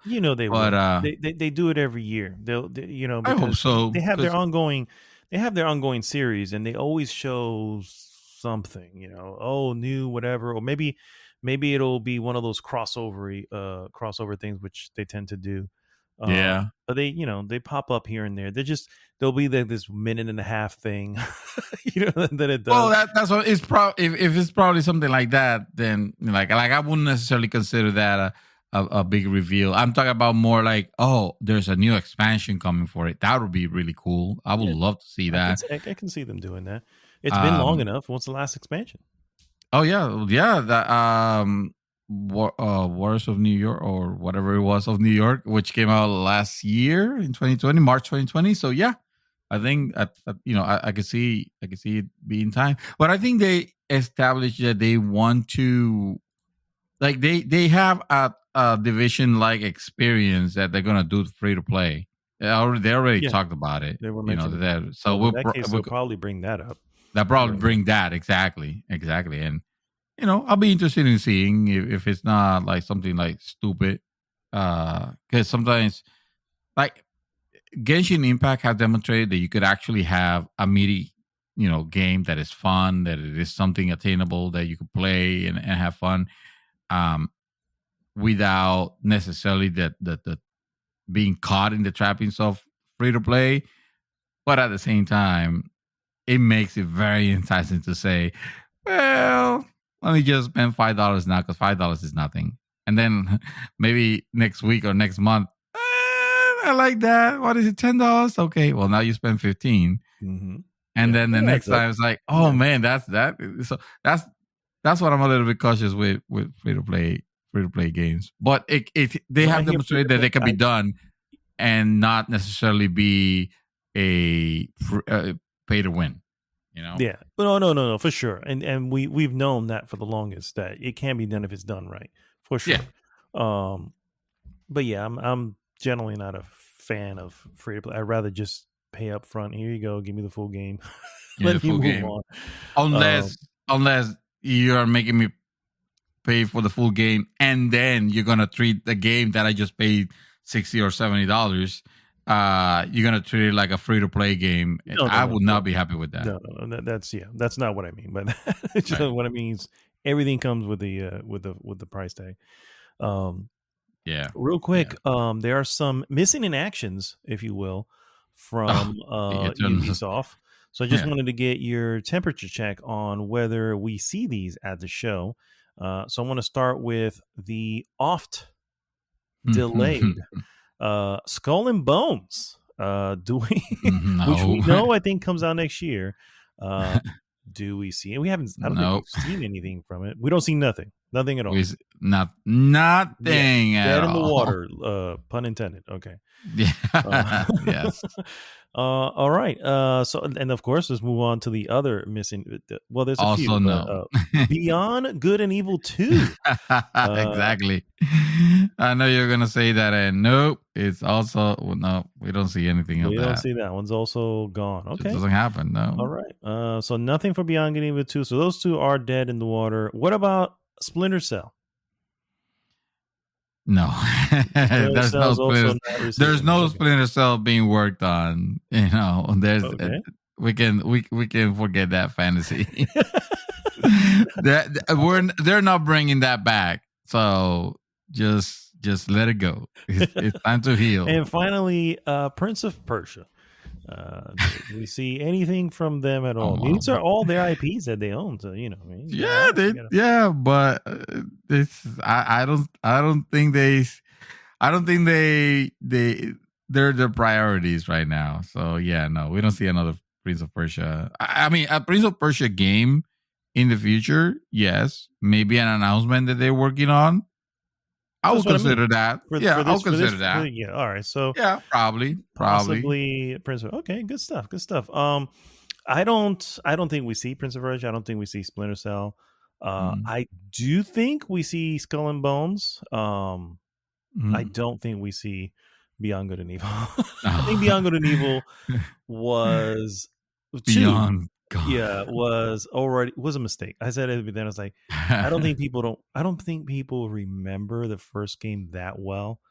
And then it was more than obvious that they don't remember when you started seeing Beyond Good and Evil 2 going, this is nothing like the first game. So I was like, what are we doing here? You just decided to make a whole new game and call it Beyond Good and Evil is what it is. You know what I mean? So I think they're living on the fantasy that, oh man, people are clamoring for that game. No, just the Rabbit fans are, but like everybody else, I feel like this is gonna be another game where it's just gonna, if it ever drops, it's just gonna drop and it's barely gonna be like a drop in the bucket. Like it's not. People are not. And I'm sorry, I know there's a few of you that are, but for the most part, the general audience, they just don't care about that IP. It's too ancient of an IP for them to remember. Is there the type of gameplay? It's not the type of gameplay that make hits nowadays. I mean, unless they end up making it an open world game, collectathon, and ya tu sabes, those type of things. Yeah, exactly. Which Ubisoft can do because that's what they specialize on. But yeah, it is. One of the things that I'm positive that we will see, and it will be probably one of their main games because it's one of their newest titles. That of course is Riders Republic. Personally, not interested in the game. Riders Republic. What the Riders Republic? Oh, yeah. It's like the extreme bicycle.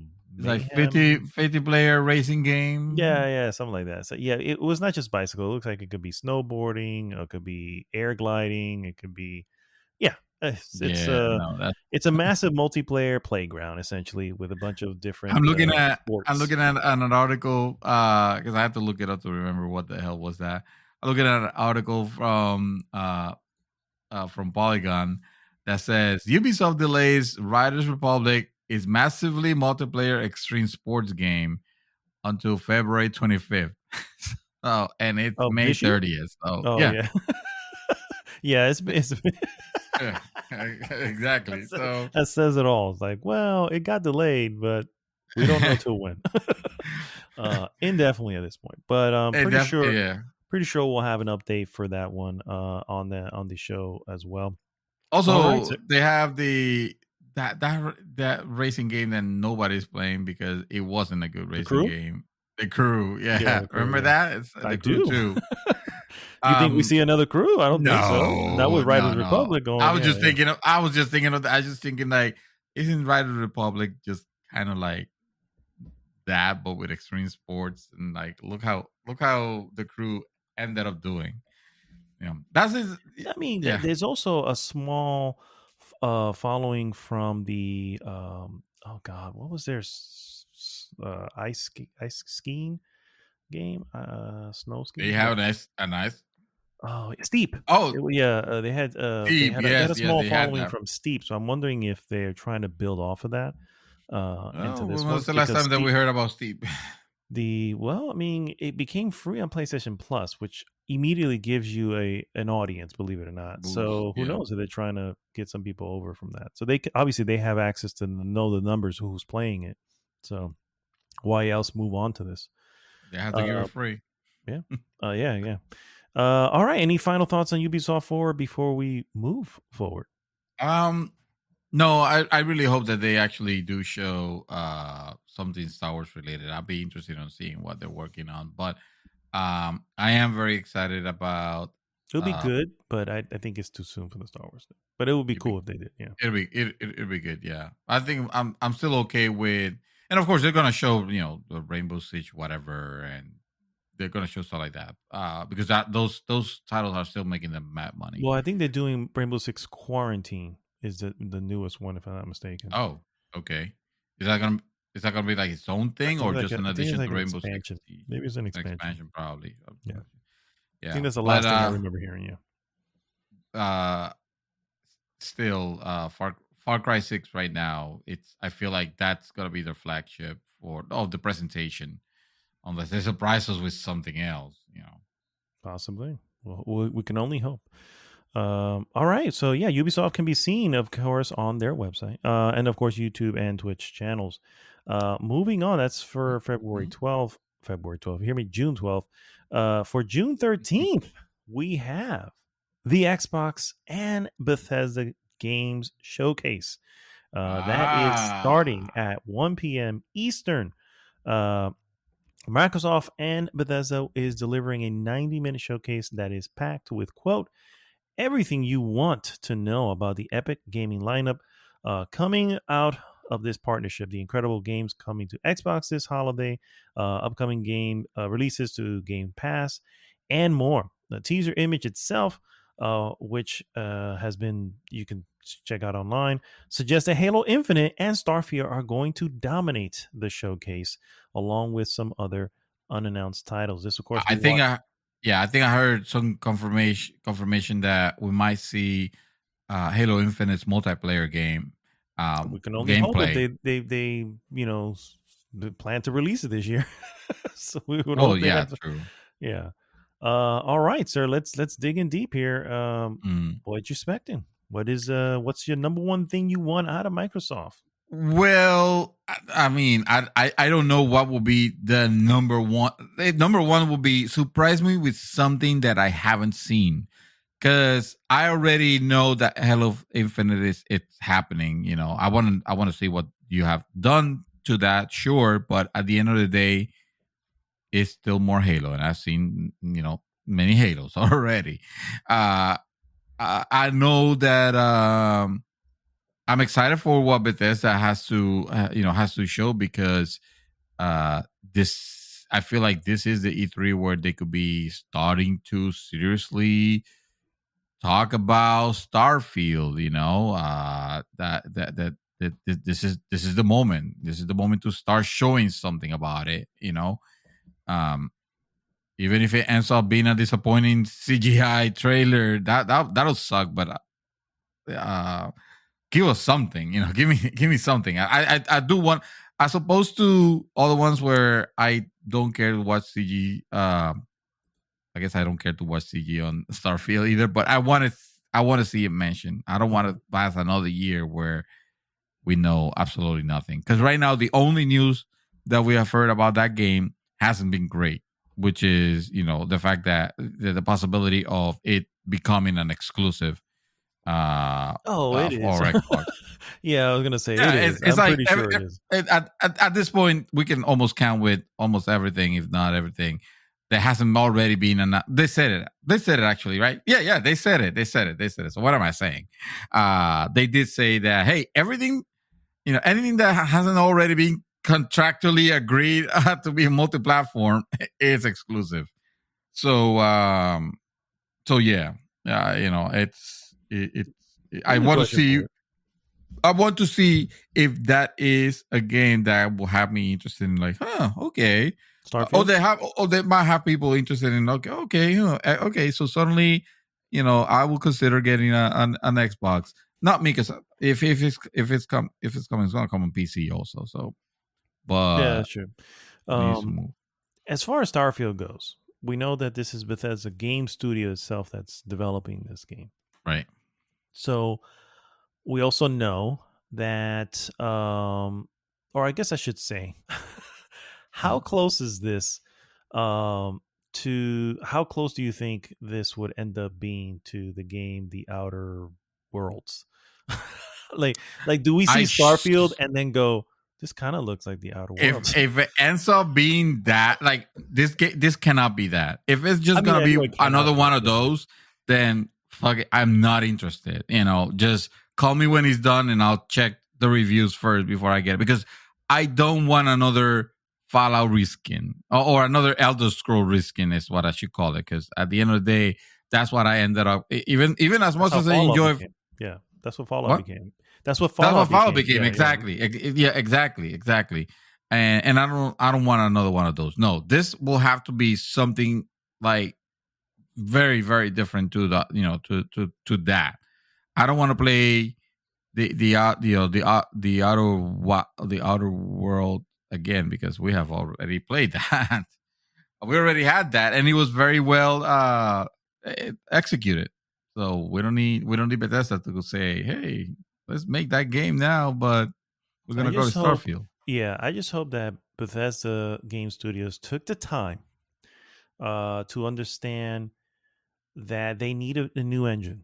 You know what I mean? I don't know if they're... No, I think they're still using the fucking embryo. Well, they need to update their engine. Whatever the case may be, I think we all know that engine is... raggedy. Raggedy as all fuck. So, they need something to come out, and we know that Bethesda showcases, they do well. They can show off. They can show, yeah. For the longest part, we were, we liked their shows when they were doing their own thing. It was like they had a lineup. It's just the disappointment of what they did with Fallout 76, and then the decision that they made on some of the games. Fallout 4, though, right? Because it kind of did, yeah. Yeah, Fallout 4. We were really expecting a large leap, and we got a hop from Fallout 3. Yeah. You know what I mean? No, pretty much. And, a lot of the same crazy issues that happened to the other one, right? And then Fallout 76 just completely, you know what I mean? Like, what?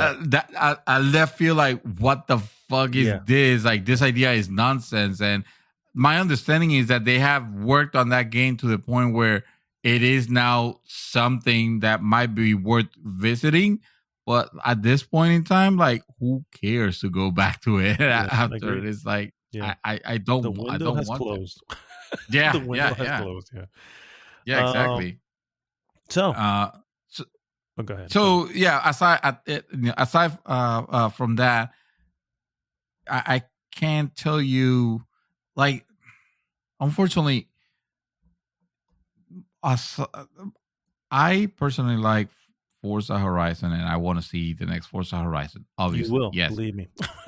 That's awesome. That's awesome. Because I'm very looking forward. Very looking forward to that. But I don't feel like I can say that there's any IP that they have already that gets me like excited to know more about that. I can't wait to see, because they haven't earned that yet. Unfortunately, what they've shown has been very underwhelming for the most part. Even their quote unquote hit of Halo Infinite completely dropped the ball and disappointed last time it was shown. Some of their titles, yes, they have the real. They show a ton of games.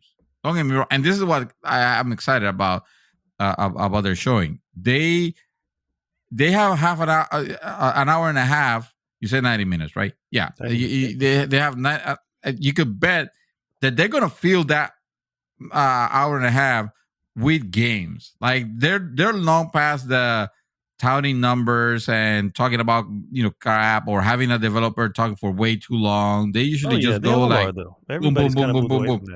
Yeah. And so they show a bunch of games, and it kind of like shocks and awes at first until you start realizing like, oh, wait a minute, a lot of these are not your exclusives, are never meant to be your exclusive. And if they are, for the most part, they tend to be just like time exclusive, or you're just loosely using the term exclusive. Quick question, since you're at this point. Uh-huh. Because I wanted to ask you, and you're right here, so I might as well ask you now. Okay. Does Microsoft / Bethesda show off Deathloop or Ghostwire, which are timed exclusives on PlayStations for, I think, 6 months or something like that? Do they even show that off? Nope. They're gonna let Sony handle that. Thank you very much. They're not gonna show anything that has to do with the thing that is not coming on Xbox is not gonna be shown at an Xbox event. If that was your question. It's a Bethesda game. Just saying. Yeah, but it's. But I hear you. I was curious. The daddy company is Microsoft, and they have the reins. Bethesda is not running their show. This is Microsoft running the Bethesda show. Which is very, very different. Wouldn't that be like the biggest screw up blunder? If they want to do something like that, like hey kids, here's a game that you can't play. I can't wait to see. Or you have to play it on the other guys. I'm just saying. Exclusive, but not to us. Eventually. Yeah, it doesn't happen. But no, I lost my train of thought. We want to say the other. So no, that Xbox has a showcase of games, but then you realize like, oh, okay, so all these games I can play on like all the other platforms anyway at some point. So it doesn't matter. At the end of the day, you have yet to show anything that any exclusive Xbox title that has me excited to own an Xbox. And Fable 4 is not gonna be it.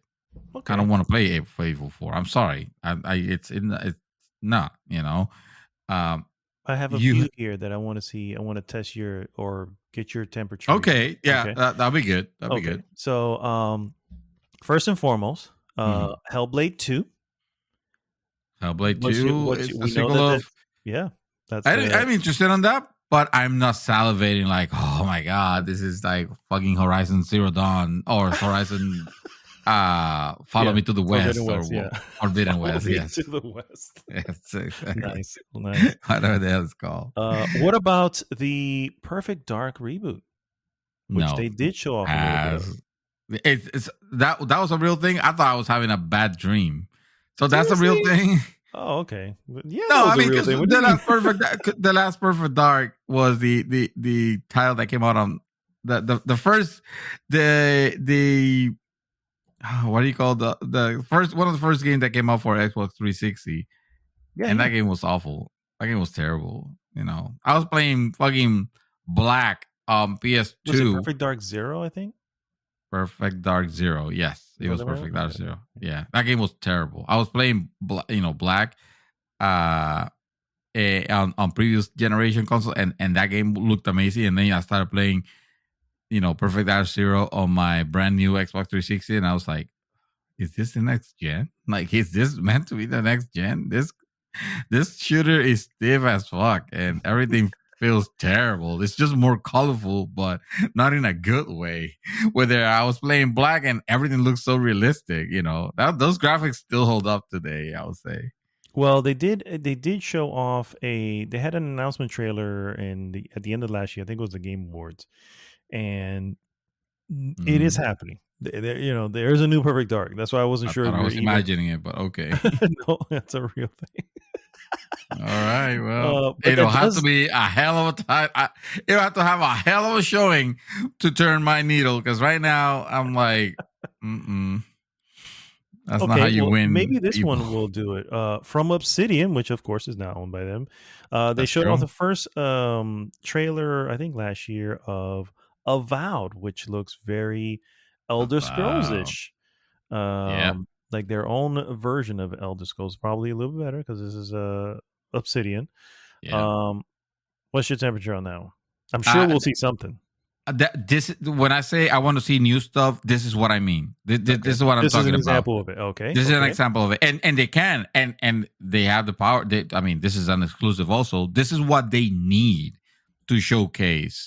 This type of games that will make the people go like, okay, that looks cool. I should. The considering owning an Xbox is on the table again, or I'm excited that this is coming on my platform if you're an Xbox fan, because it's not it's not that you lack games to play. Hell, you have fucking Game Pass. So I'm not touting it like Xbox lol. Like, is that even a thing? I'm not saying that. Obviously, they have the titles. It's just that they don't have anything exciting, anything that make you like, I can't wait to play that. Right so that's now, what you're waiting for. That's what you want from them. Something exactly that drops you. Okay, all right. I look at and don't get me wrong. Right now, Sony showed recently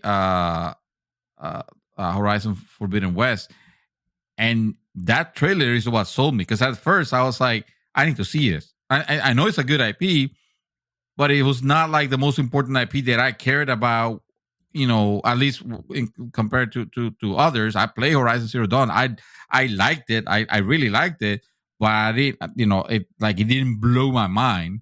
I thought it was just really good, a 4.5 easily, but I see this one, and now I'm like salivating, like, oh man, I can't wait to try this, because that looks amazing, and that's what I want us to showcase. But right now, that's all that's when we get to Sony, I guess we'll talk to that about that, but that's really it right now on Sony's camp, unless you refresh my memory with some of the stuff. So yeah.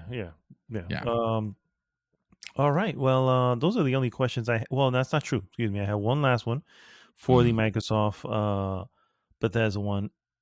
We do know that they had a partnership with, obviously, Cyberpunk 2077 and all that stuff. Do we see DLC or anything there? Do they dare? I mean, you never know. What? Partnerships are partnerships. And I'll be honest with you. Yeah. I feel like Cyberpunk is. Cyberpunk is not ready yet.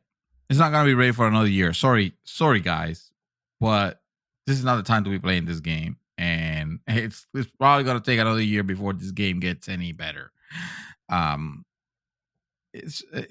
But that being that, at least that's what I believe. Mm-hmm.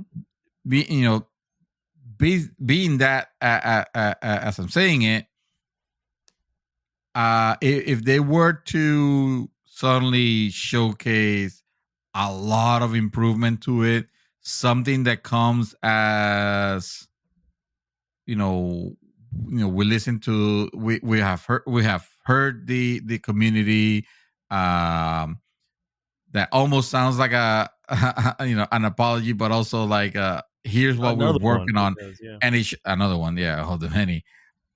And this is what you can come to expect. This is what we're working on, and suddenly it shows like things getting put back maybe to the game or addition to the games. Like I remember when they were showcasing the wall running, and some skills like that. Maybe some improvements. I could see that being showcased at a Microsoft event because of the partnership. Like you said, because it's not like they have their own show, Yeah. But unfortunately, I don't think this is the time because I feel like there's still a lot of negativity on Cyberpunk, and there's still a lot of work to be done. All right. To bring that game to where they want it to, in the first place. Cyberpunk has the possibility of being another No Man's Sky if they really make an effort on it, and they keep talking about that. That's their idea. That's their idea. I mean, they don't say No Man's Sky, but you know what I mean. Like No Man's Sky was a game that was a train wreck when it was shown when it was released. Right now, that game is nearly the perfect game. Maybe not for us to play, but in the sheer amount of content and what you could do and all that, and as a sandbox and all that kind of stuff, it is near perfection as a world of that type of game could be, which is an amazing feat. So I feel like that if they were to showcase something like that, they could probably, get regain a little bit of the trust, but it's not gonna be on this E3. Okay. All right. So that's that's the Xbox and Bethesda will be at 1 p.m. Eastern time on Sunday, June 13th. From there, we have a couple of game shows that we may not be too familiar with. First off, Games Radar will have its Future Games show, which is the second year that they're doing it. Which of course will have some also major releases on some smaller projects alike. That will be also on Sunday, June 13th. No time set at the moment. Moving on from there, we have the PC Gaming Show that still keeps coming back. Yeah, June 13th still keeps coming back. You say like do you watch the PC Gaming Show? No, I don't. Okay, that's what I'm saying. No one, well, not no one. Obviously, someone's watching it because they keep coming back. They just keep coming back. 2015 was its first year. So this is what, sixth year. So previously they featured stuff like Borderlands 3, XCOM 2, Battlegrounds, PlayerUnknown Battlegrounds. These are stuff they showed off before, so we'll see what they bring to it as well. Again, no time for the show, but it is scheduled for the 13th as well, which is that Sunday. And then what are they gonna talk about? It's like you can't get anything. You can't showcase. You can't showcase. Video cards and stuff like that because nobody can get them right now. Yep. So exactly. Yeah. That is exactly true. All right. So from here we go to a couple of ones that have not been announced as to what they're doing, but we're pretty sure they'll do something. Square Enix. No date or time just yet, but we expect them to do something. Square Enix, huh? Square Enix, yeah. Square Enix. I can't remember what the name of their show was. It Square? What was the name of this show? Square Enix. I don't remember what the name of the show is. I didn't even remember having a name. It had because they just did it on their last one. Let me see if I can find it. Square Enix Showcase. Let's see. It was called Everything Announced Square Enix Presents. Is that it? Square Enix Presents? It's called Square Enix Please Be Excited. Yeah, that's exactly what it's called. Called Square Enix Presents. Yeah. So that's their state of play or whatever, because that's everybody has to have a name, right? So yeah, no date or time yet. What are we expecting? What do we want? I think we're obviously going to get Final Fantasy, some more information. Final Fantasy 16. Oh, absolutely. Yeah, for Without a sure. doubt. For Without a sure, for doubt. sure. Any other thing? We already got a lot of information via regarding Dragon Quest 12, right? Dragon Quest 12, yeah. And I think they did it on purpose because they didn't want to put that together with the information on Final Fantasy 16. Probably. Dragon Quest is like their big thing in Japan, which is what it has the bigger fan base, and it's good that they brought that out. Oh yeah, and the showcase was it was in Japanese too, so it wasn't even in English. Yeah, exactly. It was for the Japanese, yeah. So in this case, it frees up the E3 airtime that they're gonna have to just talk about there's several Final Fantasy projects that they have, good and terrible. Like Final Fantasy 16, which is one that I'm interested in knowing more about. I believe they have another project which is meant to be like a PS5 time exclusive called Final Fantasy Origins, which is developed with Team Ninja of all people. So yeah, which is supposed to be someone keeps mentioning the Team Ninja. Recently they mentioned just a very little Souls-like type game. Yeah, but I don't think it's Souls. It'll probably be, well, no, they wouldn't make it that. Light. But yeah. Yeah. I mean, same way that Jedi the last oh my god, what's the name of that EA game? Yeah, I know what you're talking about.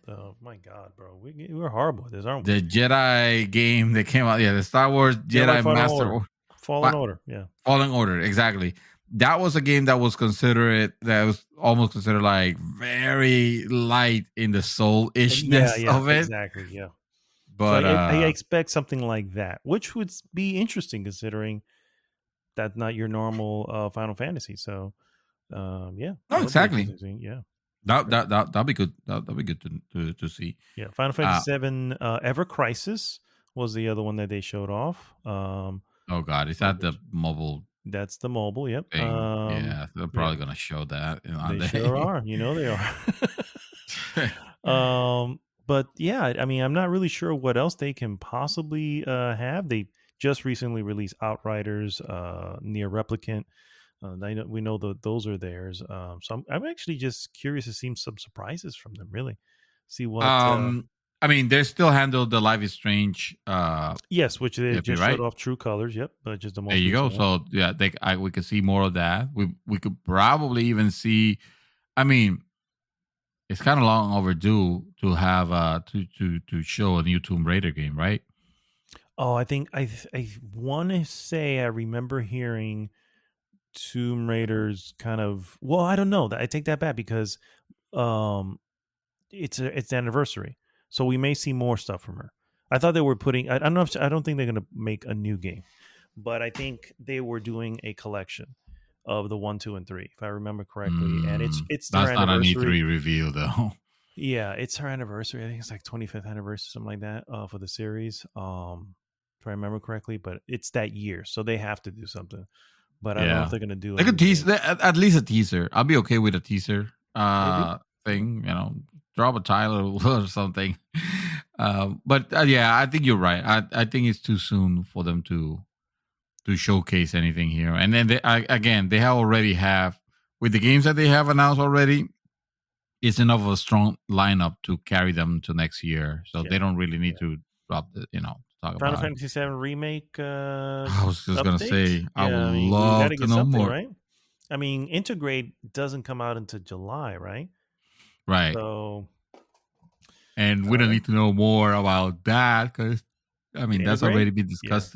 Yeah, it's I think I've seen enough. I just wanted to come out. I don't need any more. Just release it. But yeah. So yeah, that's really all we have for Square Enix at the moment. Again, no time and no date, but pretty sure they'll have an announcement soon. Let's move on to Nintendo. Nintendo again. We know they'll be there or they'll have something, but again, nothing has been announced. No time, no date. I only want one thing from them, and I think I made it pretty clear, and that is Metroid Prime 4. Metroid Prime 4. What I want from them. They need to make it happen. I'm sure they'll show off some of the Mario Golf, which is happening soon as well, which actually, I'm not going to lie, I kind of want that game. But other than that, I'm not sure what else they can do. I don't know where they're at with their other. I mean, we'll probably see a little bit more of Breath of the Wild 2, which I'm sure we'll see Breath of the Wild 2. I mean, the showcase of their showcase is it's gonna be the Switch Pro. I wholeheartedly believe that this is their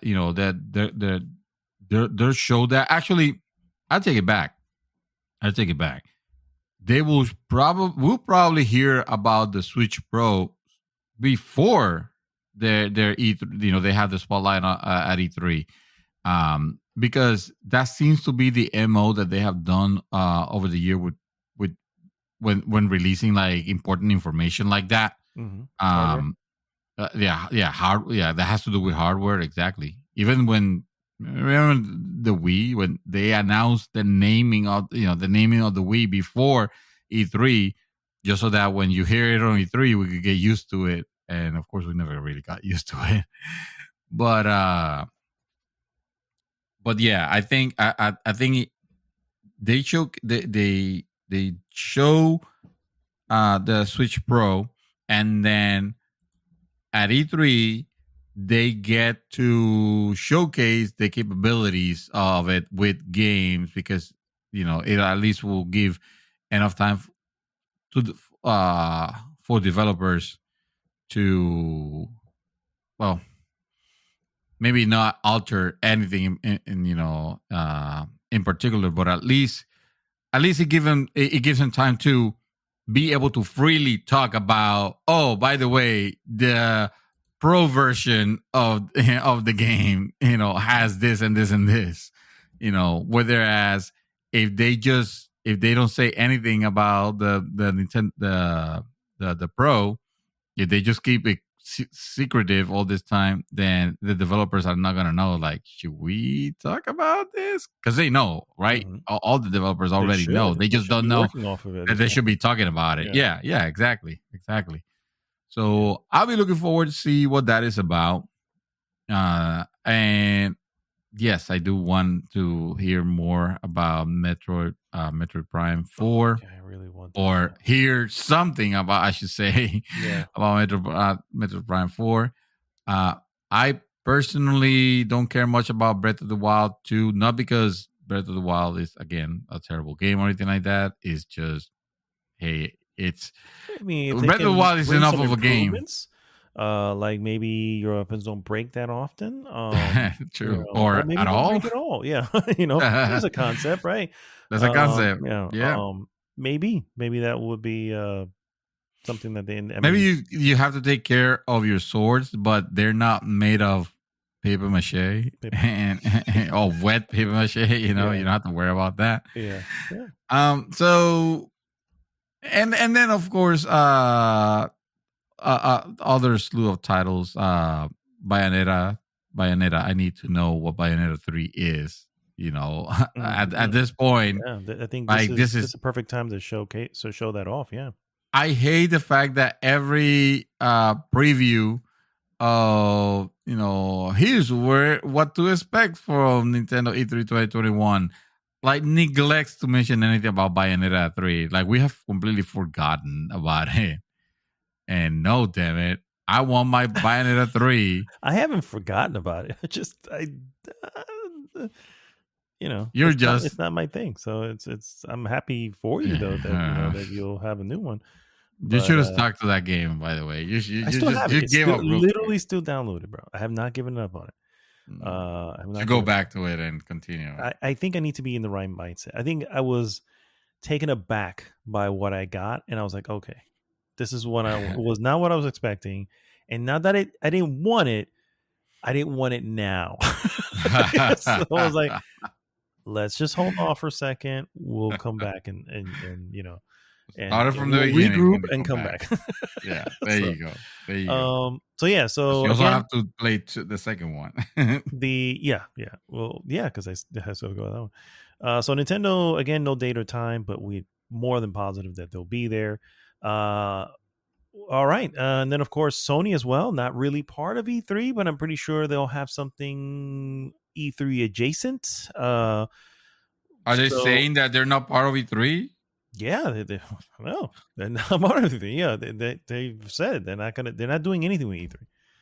Anything. The only thing you, Sony. I mean, they are. If I haven't said it, they are part of the Again. Summer Games Fest. So, and that's happening around that time. So, you know what I'm saying? So it's like it's weird. That's why I say it's adjacent. You know what I mean? They have not connected to anything E3 at all. They're not even on this. Like I have a E3 schedule. They're not even on this E3 schedule.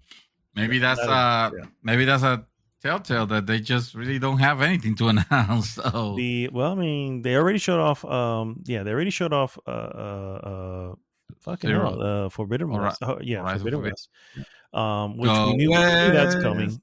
So I feel like we'll probably see a little bit more. I hope we get a date. If we don't get a date, then I'm a little bit like, ooh. What I mean, a date for release. Yeah. They didn't have. We didn't get a date on it. I could have no release date. October. Okay, I could be wrong. Then. There was no release date. I assure you. No release date. Okay. Because that was the bummer of it. Because I left it going, fuck. Well, that would suck. That what's the point of releasing and then let's hold the release date until 2 weeks later or 3 weeks later or whatever. It's like that's just dumb. They have in the past, believe it or not, like they'll show off something like that, and then a blog post will come up with it's coming out on this day. I'm like, why didn't you just put it in the fucking trailer? I know. I don't understand. Yeah. But anyway, that's here and there. Obviously, I'm sure we'll see more of Deathloop, although I don't think we need to see any more. I feel like that game just needs to already come out, but it's been delayed. It is what it is. Ghostwire Tokyo, I'm not sure about that game either, but I know that they'll show that. I don't know if we'll get anything for God of War Ragnarok. What do you think? That's probably the big tentpole if they do have something to show.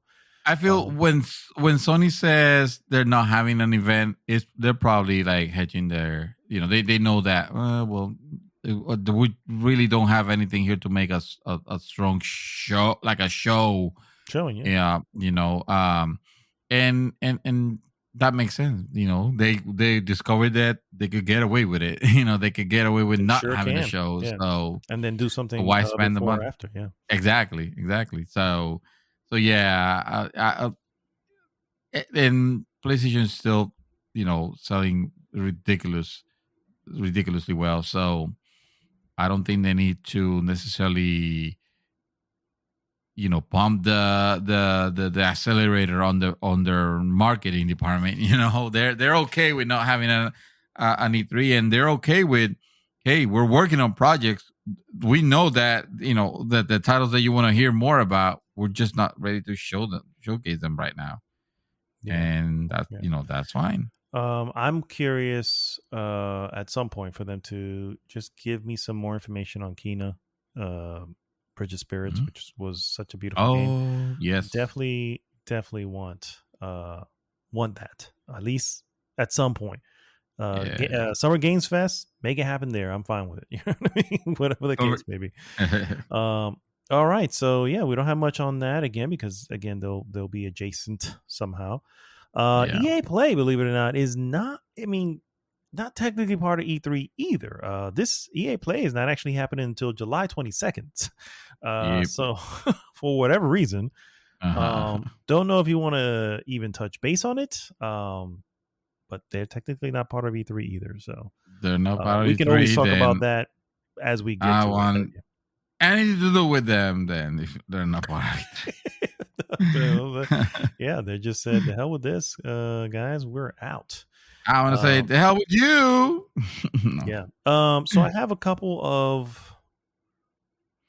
Well, I guess I have just one. Do we, in any form or see? Because I'm curious about this.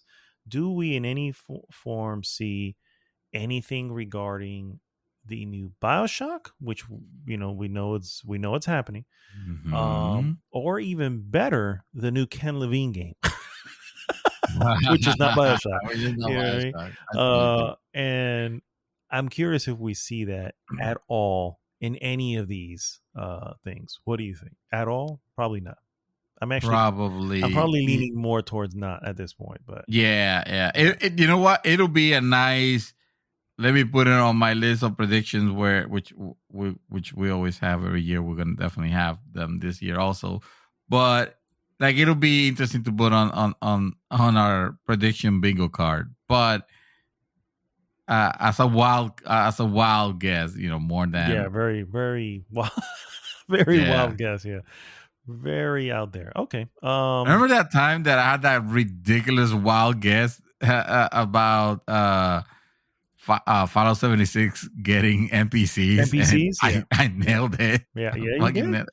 That was so ridiculous. Yeah, not really when you really think about it, because you go, you should have had those to begin with. You should have had those in the first place. Yeah. To me, it was like, well, this is so stupid that they got to fix this somehow. And the only way to fix this is make it like a normal Fallout. Make it right, yeah. Let's say that we're going to add, they're going to add some NPCs. And of course they did. And they did, yeah. All right, guys. Well, that there brings us to the end of another awesome episode, the real 264. Thanks again, as always, for tuning in. And if it's your first time, please go to goodgame.rocks, join the conversation there. And of course, please like, subscribe, share the podcast with everyone. This is Mad Dog signing off this week saying, woo! E3, baby. Just like that. Woo! Yeah. E3, baby. E3, baby. Mr. Dream Twister, take us home. I just watched a movie that I didn't mention that I've seen. And that movie was A Quiet Place Part 2. Unfortunately, you're going to have to wait till the next episode to listen what I have to say about it. I like it. Leaving breadcrumbs. That's how you do it. Well, no, that's not fair because the movie's just out now. I should at least say, a little bit spoiler alert. It's good. All right. It's good. Spoilers to next week's show. It's good. It's good. Next week's show is going to be good. It's also going to be good. Yeah. All right, guys. So we'll see you next week. GG!